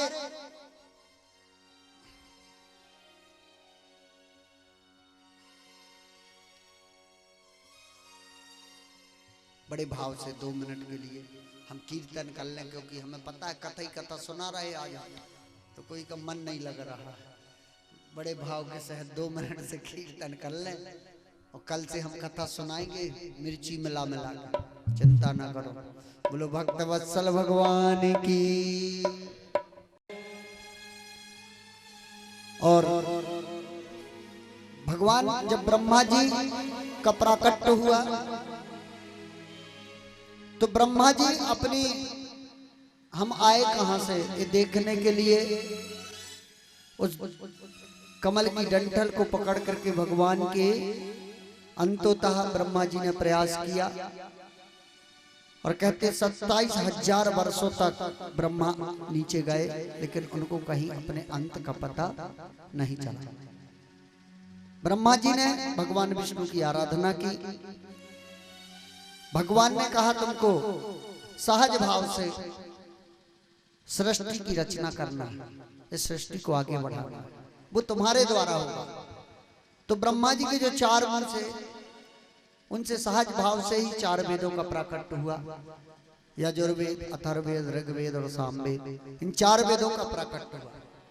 उसके बाद सप्त ऋषियों का प्राकट्य हुआ, जिसमें योग विद्या के प्रभाव से मरीच, भृगु, अंगिरसः, पुलस्तं पुलहं कृतं, दधिमत्रं वसिष्ठं च सोऽसृजत योग विद्यया। नैवेते ब्रह्मणा पुत्रा ब्रह्माणो ब्राह्मणोत्तमा, ब्रह्मवादने वैतै मरीच्यद्यास्तु साधकः। मरीच, भृगु, अंगरा, पुलस्त, पुलह, क्रतु, दक्ष, अत्रि और वशिष्ठ, इन सप्त ऋषियों का प्राकट्य हुआ। जैसे ही कहते हैं कि ऋषि का प्राकट्य हुआ तो जो पूर्व कल्प की जितनी भी प्रजा ब्रह्मा जी से उत्पन्न हुई सब बिल्कुल सात्विक थी, बाधाओं से रहित थी। सब में अपने आप वहीं से जब प्रकट होते थे ना, वहीं से सिद्धियां प्राप्त रहती थी। 8 सिद्धियां, 9 निधियां प्रकट होते ही से सब गुण रहते हैं। हाँ, प्रकट होते ही से सब गुण रहते थे। लेकिन ब्रह्मा जी से ही कुछ और चीज काल की गति के प्रभाव से प्राकट्य हो गई, जिसमें राग प्राकट्य हुआ, जिसमें द्वेष प्राकट्य हुआ, जिसमें लोभ प्राकट्य हुआ, और जिसमें मोह प्राकट्य हुआ, और जिसमें क्रोध प्राकट्य हुआ। जैसे ही ये प्राकट्य हुए और ये लोगों के पीछे लगना चालू हो गए, राग, द्वेष, लोभ, क्रोध, मोह। जैसे ही इनने खड्गकारों ने मनुष्य को घेरा, इन 6 विकारों ने, वैसे ही इन 6 विकारों से घिर के जो 8 सिद्धियां थी, 9 निधियां थी, वो धीरे धीरे धीरे धीरे कम होने लगी, वो धीरे धीरे हटने लगी, अपने आप कम होने लगी। क्यों? क्रोध से, लोभ से, राग से, द्वेष से, इससे सब नष्ट हो जाता है। अगर लोभ तो वास्तविक रूप में हमारे शरीर का तब भी नष्ट कर देता है। हर चीज का, किसी भी चीज का लोभ हो, चाहे आपको ज्ञान का लोभ हो, चाहे आपको पैसों का लोभ हो, चाहे भाई ये भूख, ये भी लोभ है। क्यों? देखो, भगवान तो भक्ति की तरह है। जिस प्रकार से भक्ति दिखाई नहीं देती, उसी प्रकार परमात्मा दिखाई नहीं देते। जिस प्रकार भूख दिखाई नहीं देती, उसी प्रकार भक्ति दिखाई नहीं देती। भूख किसी ने देखी? आज तक नहीं देखी। उसका क्या होता है? भूख का अनुभव होता है, अनुभव किया जाता है। हम भूखे हैं, हम भूखे, बार बार चिल्लाते हैं हम भूखे, हम भूखे, हम भूखे। कोई सुन लेता है और आपकी भूख तृप्त कर देता है। उसी प्रकार से जो भगवान है, बार बार चिल्लाना पड़ता है, राम राम राम, कृष्ण कृष्ण कृष्ण। कभी ना कभी वो सुन लेगा और तुम्हारी तृप्ति कर देगा। और जब तृप्ति हो गई, फिर संसार की कोई चीज आपको जरूरत नहीं, किसी भी वस्तु की जरूरत नहीं। तो परमात्मा भी भूख की तरह है। जैसे भूख का हमें अनुभव होता है, अनुभव में करना पड़ता है, उसी प्रकार परमात्मा का भी हमें अनुभव करना पड़ता है। और कहते हैं ब्रह्मा ने जो अपनी सृष्टि की रचना की, प्रजापतियों की भी रचना की, उसमें उन प्रजापतियों की रचना के बाद वर्ण विभाजन किया, ब्राह्मणों को बता दिया तुम्हें यज्ञ करना, यज्ञ करवाना, दान देना, दान लेना, अध्ययन करना और अध्यापन करवाना। क्षत्रियों को बता दिया भैया तुम्हें रक्षा करना, तलवार लेकर के। लेकिन अब ब्राह्मण करने लगे शूद्रों वाला काम। ब्राह्मणों के पास नहीं रह गई गति, शराब पीते हैं, मांस खाते, जगह जगह घूमते। क्षत्रियों के पहले लिखते थे पाल, पाल नाम ही होते थे, रामपाल, देवपाल, ब्रजपाल, ये पाल नाम होते थे ठाकुरों में, क्षत्रियों में। क्यों? जो पालन करने वाले, इनको दिया गया है कि तुम पालन करोगे, रक्षा करोगे, जो अधर्म करता है उस अधर्म को बंद करोगे। क्षत्रियों को ये काम दिया गया। लेकिन फिर धीरे धीरे इन्होंने पालन करना कर दिया बंद, सिंह जैसी आवृत्ति हो गई।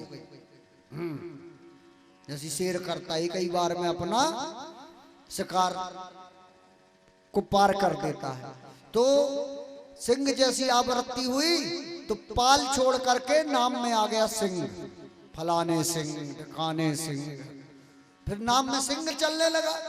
धीरे धीरे वो सिंह भी खत्म हो गया। अब एक दूसरे से लड़ने लगी खुदाई।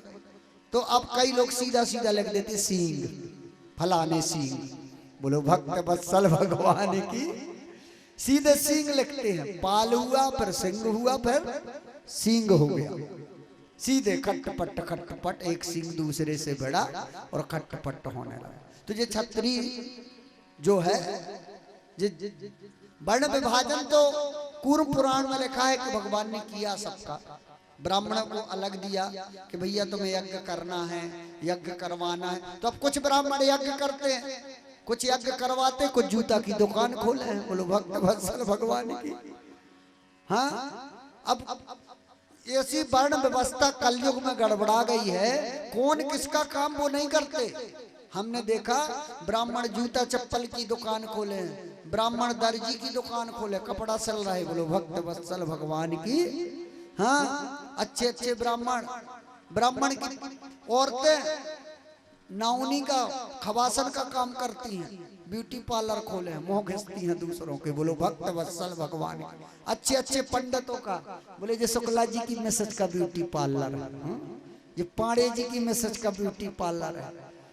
और वे खवासनों का काम कर रही, नाउने का काम कर रही, उबटन करती हैं आदमी के मुंहों का। अच्छा मुंह का उबटन करेंगी, अच्छा तैयार करेंगी, और बड़ी बड़ी पूतना तक स्वच्छ साफ न करके बाहर देखो तो। हाँ, उस समय से जब निकलती हैं तो बिल्कुल अलग, कितना ही खतरनाक स्वरूप हो आपका। उस पार्लर में से बाहर आए तो ऐसी चमक मारे जैसे लाइट भीतर से जलत हो जाए। बोलो भक्त वत्सल भगवान की। और रात भर सुबह दो और सवेरे उठ के मुंह देखो, फिर देखो ब्यूटी पार्लर को कमाल। बोलो भक्त वत्सल भगवान की। तो ये क्या है, हमारी बड़े व्यवस्था चरमराने के कारण ये नौटंकियां हो गई। नहीं, कुछ नहीं होता। वर्ण व्यवस्था में जो काम बांटे हैं उन कामों को नहीं कर रहे। ना ब्राह्मण अपना काम कर रहा, न क्षत्रिय अपना काम कर रहा, न वैश्य अपना काम कर रहा, न शूद्र अपना काम कर रहा।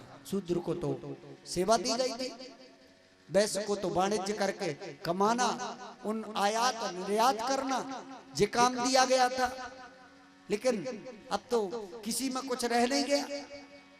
जगह जगह अब हमारे धर्मों में हर धर्म, हिंदू धर्म कहता है, हिंदू संस्कृत कहती है, हमारा धर्म कहता है कि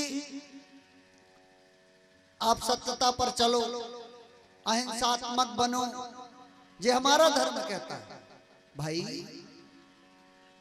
परिवार के लिए कुछ करना धर्म है, अधर्म नहीं है।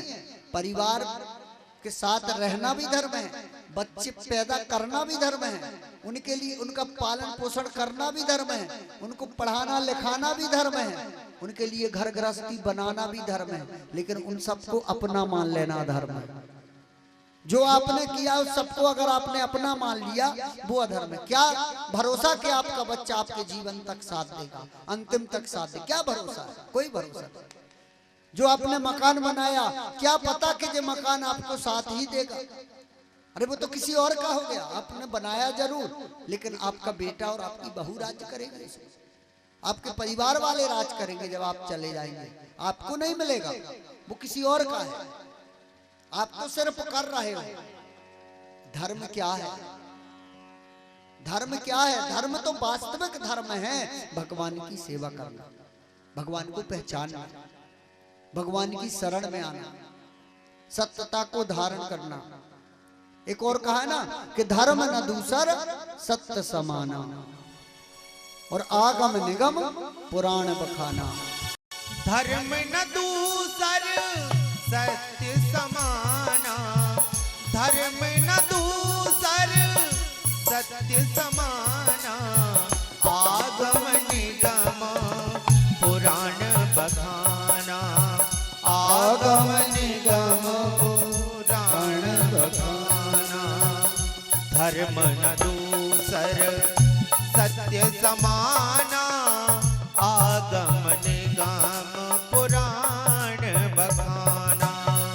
धर्म न दूसर सत्य समाना, आगम निगम पुराण बखाना। धर्म न दूसर सत्य समाना, रामा आगम निगम पुराण बखाना, आगम निगम पुराण बखाना। बोलो भक्त वत्सल भगवान की। फिर 4 धर्मों का विभाजन किया इसमें। कौन से धर्म का? सबसे बड़ा धर्म हमारा आगम ने, पुराणों ने, निगम ने, सब ने बताया। निगम यानी जैन धर्म को कहते हैं, नहीं निगम कहते अपने धर्म वेद को, और आगम कहते हैं जैन धर्म को, और पुराण सब कहते हैं कि सत्य बोलना, सत्य पर चलना वही धर्म है। लेकिन सत्य बोलता कौन है? कहते हैं सत्य बोलते, दिन भर झूठी बोलते, दिन भर झूठ बोलते लोग, सत्य नहीं बोलते। एक आध बार सत्य बोल देंगे तो उसको बार बार गिनवाएंगे। हमने कहा था ना ऐसा हो जाए, हमने कहा था ना ऐसा हो जाए। अरे तुमने एक बार कहा था, जो 100 बार कहता है उसकी कौन वो कैसे बताएगा? जो 100 बार कहता है वो कहां से बताए? तुमने तो एक बार कहा था ना, तो 50 बार बताओगे। आदमी ने इतना सा पुण्य किया और तुरंत एक पत्थर लगवा दिया सीढ़ी में, और कहो नाम लिख जाए ऊपर से, फलाने फलाने की तरफ से पत्थर लिखा लगा। अरे एक पत्थर तो उसकी तरफ से लग गया, और जो दूसरे को कर्म किए वो कहाँ लिखे? वो भी तो लिखो कहीं, एक आध पत्थर में वो भी टांग लो लिख के। वो नहीं टंगते। अच्छे कर्म, हमने एक अच्छा कर्म किया उसको बार बार दर्शाते, ये भी अधर्म है, ये धर्म नहीं है, ये भी अधर्म है। जो हम कर्म अच्छा करें और बार बार उसको गाएं वो अधर्म है। हम अच्छा कर्म करके हमको गाना नहीं चाहिए, अच्छा कर्म करके हमको किसी को बताना नहीं चाहिए कि हमने अच्छा किया है। अच्छे कर्म को तो गुप्त में रखो, बुरे कर्म को बार बार बताओ। हमारा शास्त्र कहता है, कूर्म पुराण कहता है, सब पुराण कहते हैं, 18 पुराण कहते हैं कि बुरे कर्म को बार बार बताओ। बुरे कर्म को बार बार बताने से उसका प्रायश्चित होता है, और अच्छे कर्म को छुपाने से उसका फल मिलता है, उसका फल मिलता है। अच्छा कर्म छुपा लिया, बुरा कर्म बता दिया, यही धर्म है। ये भी धर्म है, ये भी आपका धर्म है। 4 आश्रमों में बांट दिया मानव जाति को, गृहस्थ आश्रम में, ब्रह्मचर्य आश्रम में, वानप्रस्थ आश्रम में, संन्यास आश्रम में, गृहस्थ आश्रम के नियम और रूल बता दिए, पूरी नियमावली रख दी गृहस्थ आश्रम वालों की।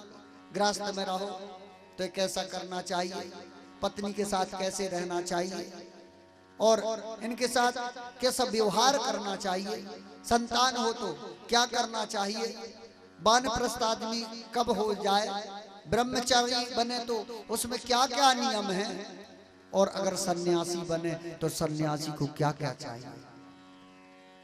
कल इसी जगह से कथा प्रारंभ हो जाएगी।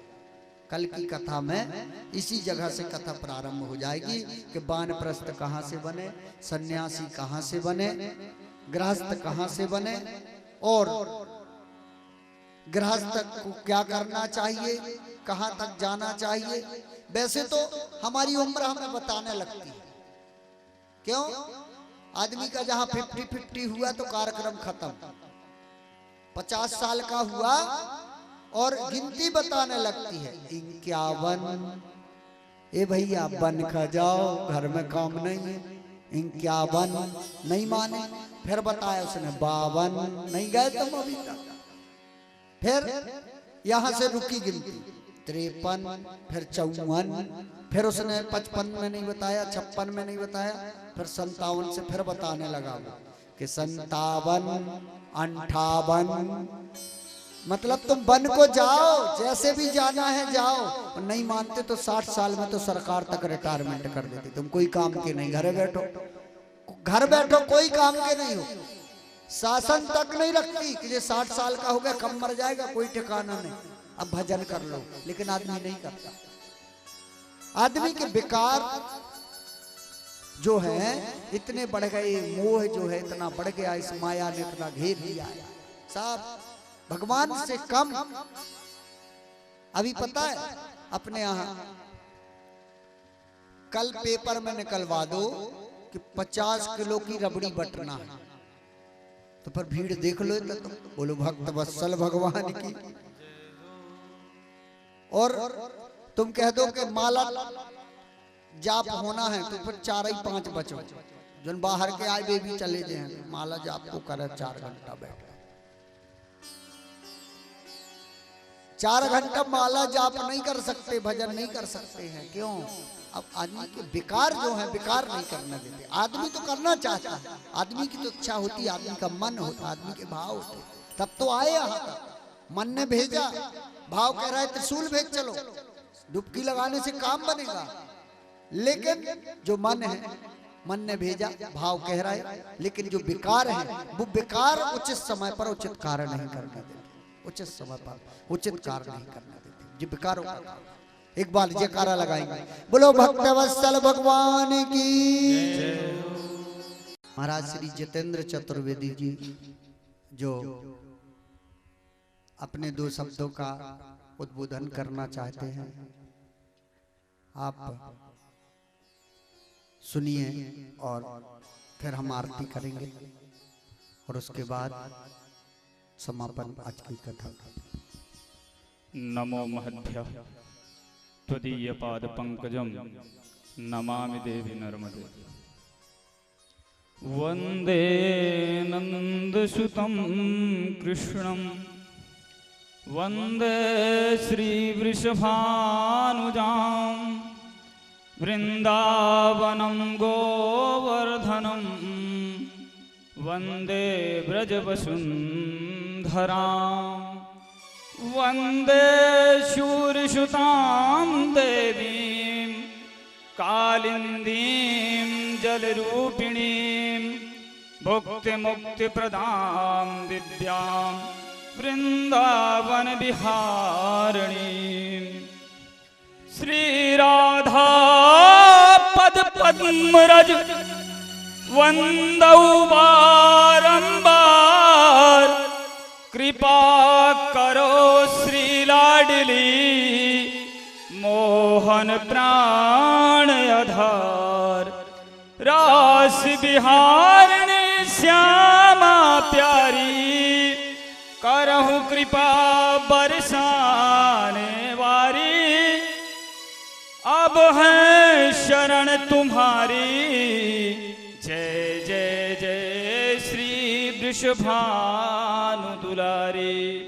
परम श्रद्धेय व्यासपीठ पर विराजमान डॉक्टर सत्येंद्र स्वरूप शास्त्री जी की चरणों में शत शत नमन एवं विद्युत वृंद वंदहु प्रथम महीसुर चरणा मोह जनित संत सबहरना एवं परम श्रद्धेय श्री भारती बाबा जी भक्तवृंद एवं भक्तमती माताओं, जैसा कि आप सर्व इस परम पवित्र वेला के 10वें वार्षिक महाउत्सव में विराजमान होकर इस सत्संग की महिमा का अवगाहन कर रहे हैं। हम सभी का यह परम सौभाग्य है। जन्मांतर भवेत पुण्यम तदा सत्संगमम लभे। देखिए, यह जो जीवन है यह हमें बहुत ही उद्यम के बाद नरदेही प्राप्त हुई है और उस नरदेही मिलने के बाद हमें यह अपार सत्संग का लाभ प्राप्त हो रहा है। पुण्य पुंज बिन मिला ही न संता। जब तक हमारे जीवन में कृत पुण्य नहीं हो जाते, कृतानाम पुण्यानाम पुंजाह ते कृत पुण्य पुंजाह, श्रीमद्भागवत में आख्यान भगवान के बाल चरित्र में किया गया है। जब तक हमारे जीवन में अनंत अनंत जैसे राशि का समूह होता है, किसान उद्यम करके गेहूं आज की खेती तैयार करके बहुत सारा ढेर लगा लेता है, उसी प्रकार से जब हम अपने इस जीवन में पुण्य करेंगे तब वह संचित होने के बाद सत्संग की महिमा गाई गई है।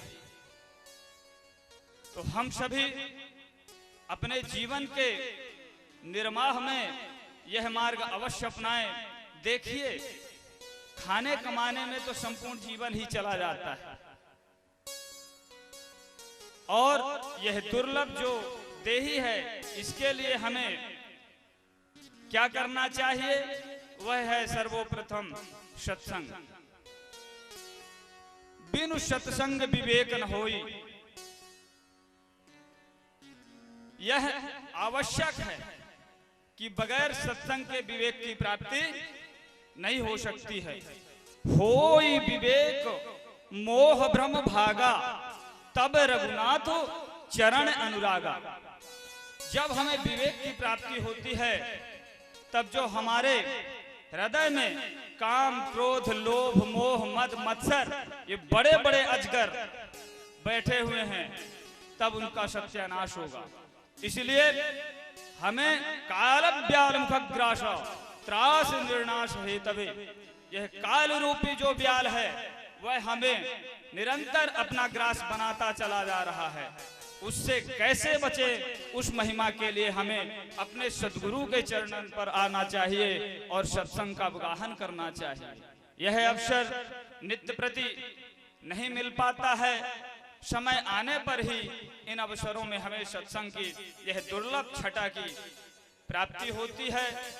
तो हम सबसे यही निवेदन करेंगे, इस पावन पुण्यमयी माँ भगवती नर्मदा जी के इस त्रिशूल भेद नामक उत्तर तट में विराजमान होकर आरंभ हो चुका है यह यज्ञ। आज उसकी दूसरी सत्र की दूसरे दिवस के विश्राम सत्र का समय समीप है। तो हम प्रयास यही करें कि यहाँ पर अधिक से अधिक संख्या में आकर के यह त्रिवेणी संगम का स्नान, दरस परस और मज्जन पाना, विविध प्रकार से इसका दर्शन करें, स्पर्श करें, मज्जन करें, पान करें, तो जीवन हमारा सुचारू रूप से आगे के ओर बढ़ता चला जाएगा। वस्तुतः उपनिषदों में आख्यान है, भगवान याज्ञवल्क्य जी के दो पत्नियां थीं। जब उनको वैराग्य की, अभी महाराज श्री वैराग्य के बारे में चर्चा हो रही थी, वैराग्य की पराकाष्ठा के आए स्थिति, तो याज्ञवल्क्य जी ने कहा, देवियों अब हम तो आगे की यात्रा प्रारंभ करना चाहते हैं। आप लोगों के लिए ये जो धन साम्राज्य है, पशुधन आदि है, इसका बंटवारा कर दूं, आप लोगों को क्या चाहिए? तो एक ने तो कहा कि यह जो सांसारिक वैभव है, मैं इसी में प्रसन्न हूं। लेकिन जो मात्रेयी नामक उनकी पत्नी थी, उनसे कहा, देखिए सर्वज्ञ तो वह आत्म तत्व ही है। आत्मा वा अरे द्रष्टव्यः श्रोतव्यः मंतव्यः निनिध्यासितव्यः। हे देवी, वह आत्म तत्व सर्वप्रथम द्रष्टव्य है, देखने योग्य है, पहले उसको देखिए, फिर सुनिए। यह सत्संग की बेला है, यह सुनने की है। द्रष्टव्यः श्रोतव्यः मंतव्यः, और उसको हमें मनन करना चाहिए। बार बार हमने आज सत्संग में क्या सुना, सत्संग की क्या महिमा है, गुरु की क्या महिमा है, इसके बारे में बार बार और निधिध्यासितव्यः, अपने गुरुओं के सानिध्य में बैठ करके ठीक प्रकार से उसका मार्जन करना चाहिए। तब यह देही जो है, दुर्लभो मानुषो देही, जो वाक्य कहा गया है वह सफल होगा। नहीं तो कीड़े मकोड़े की तरह हम सभी जैसे आए हैं वैसे ही फिर से 84 में फटक जाएंगे। तो सत्संग में हमें आवश्यक रूप से अपना अमूल्य समय यथासंभव जो भी हो सके उसे प्राप्त कराए, और इस मेकल सुता के पावन चरणों में बैठ करके कथा हम सभी श्रवण करें। श्री धाम वृंदावन से आए हुए श्री व्यासपीठ पर विराजमान परम श्रद्धेय सत्येंद्र स्वरूप शास्त्री जी के शिक्षा गुरु श्री सूर्य प्रकाश त्रिपाठी जी, जिनका निवास स्थान महाराज श्री के अध्ययन काल विद्यालय चित्रकूट में विराजमान है, वहां से पधारे हुए हैं। साथ ही ये सभी सहपाठीगण भी हैं, श्री धाम वृंदावन से आए हैं। अपार सत्संग की महिमा चल रही है, तो इसका हम निरंतर आवश्यक रूप से अवगाहन करें। इन्हीं वाक्यों के साथ आज की इस बाग अंजलि को श्री भगवान कूर्म अवतार भगवान के चरणों में निवेदित है। जय श्री राधे, जय श्री कृष्ण। बोलो त्रिशूल वेद भगवान की जय। जय श्री राधे मात नर्मदे, हर हर महादेव। शंभो। हरि नाम हृदय धर लीजे, श्री हरि नाम हृदय धर लीजे। आरती कूर्म पुराण की कीजे, आरती कूर्म पुराण की कीजे। इस आरती को सभी लोग बोलेंगे। इसमें भगवान के 24 अवतार के 24 नाम सम्मिलित हैं, बड़े भाव के साथ। के प्रथम रूप सनकादिक आए, प्रथम रूप सनकादिक आए। दूजे में बारह सुहाए, दूजे में बारह सुहाए। नर नारायण है मन भाए,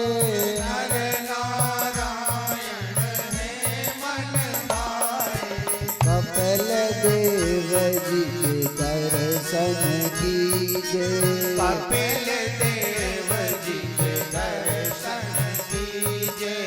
आरती कूर्म पुराण की कीजे, आरती कूर्म पुराण की कीजे।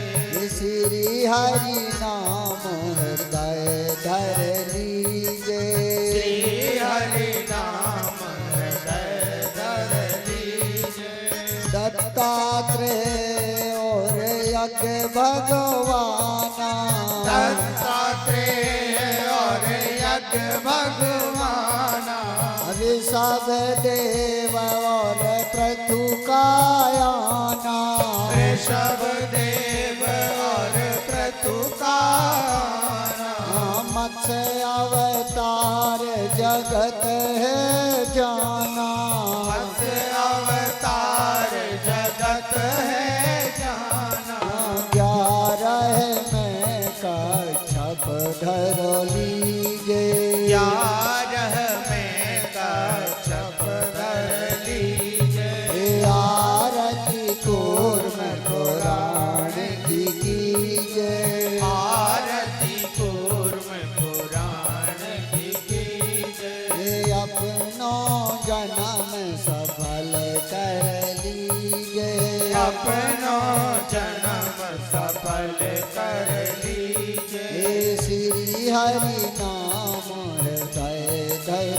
लीजे, श्री हरि नाम हृदय धर लीजे, धनवंतरी मोहनी अवतारी, धनवंतरी मोहिनी अवतारी, नरसिंह वामन भी है धारी, नरसिंह बावन भी है धारी, परशुराम की मूरत प्यारी, परशुराम की मूरत प्यारी, प्रभु वेदो व्यास परीझे, तु वेद व्यास परीजे, मेरे प्रभु वेद व्यास परीझे, मेरे प्रभु वेद व्यास परीजे, आरती कूर्म पुराण की कीजे, आरती कूर्म पुराण की कीजे, श्री हरि नाम हृदय धर लीजे, श्री हरि नाम हृदय धर लीजे,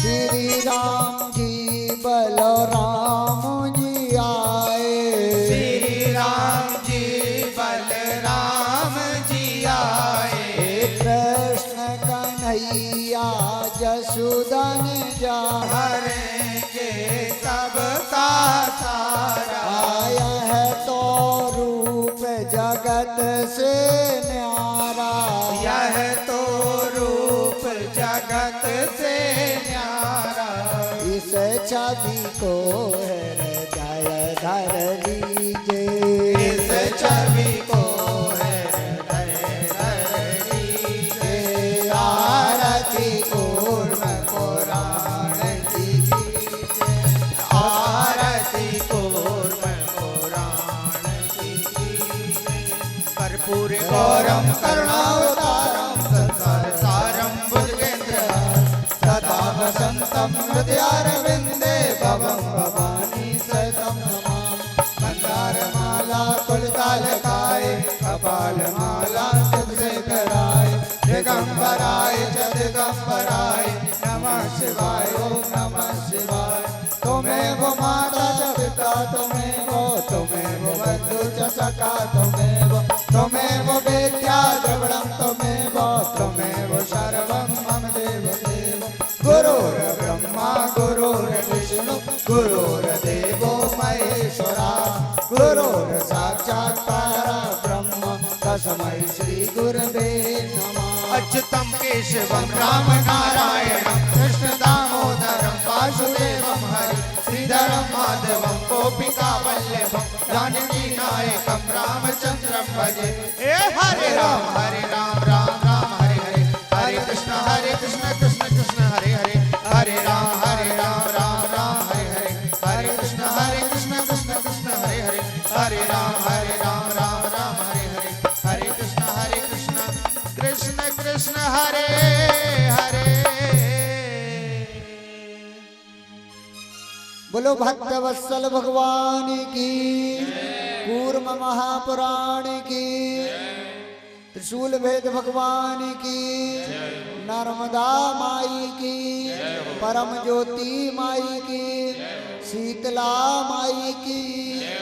तो जय जय श्री राधे मात नर्मदे, हर हर महादेव।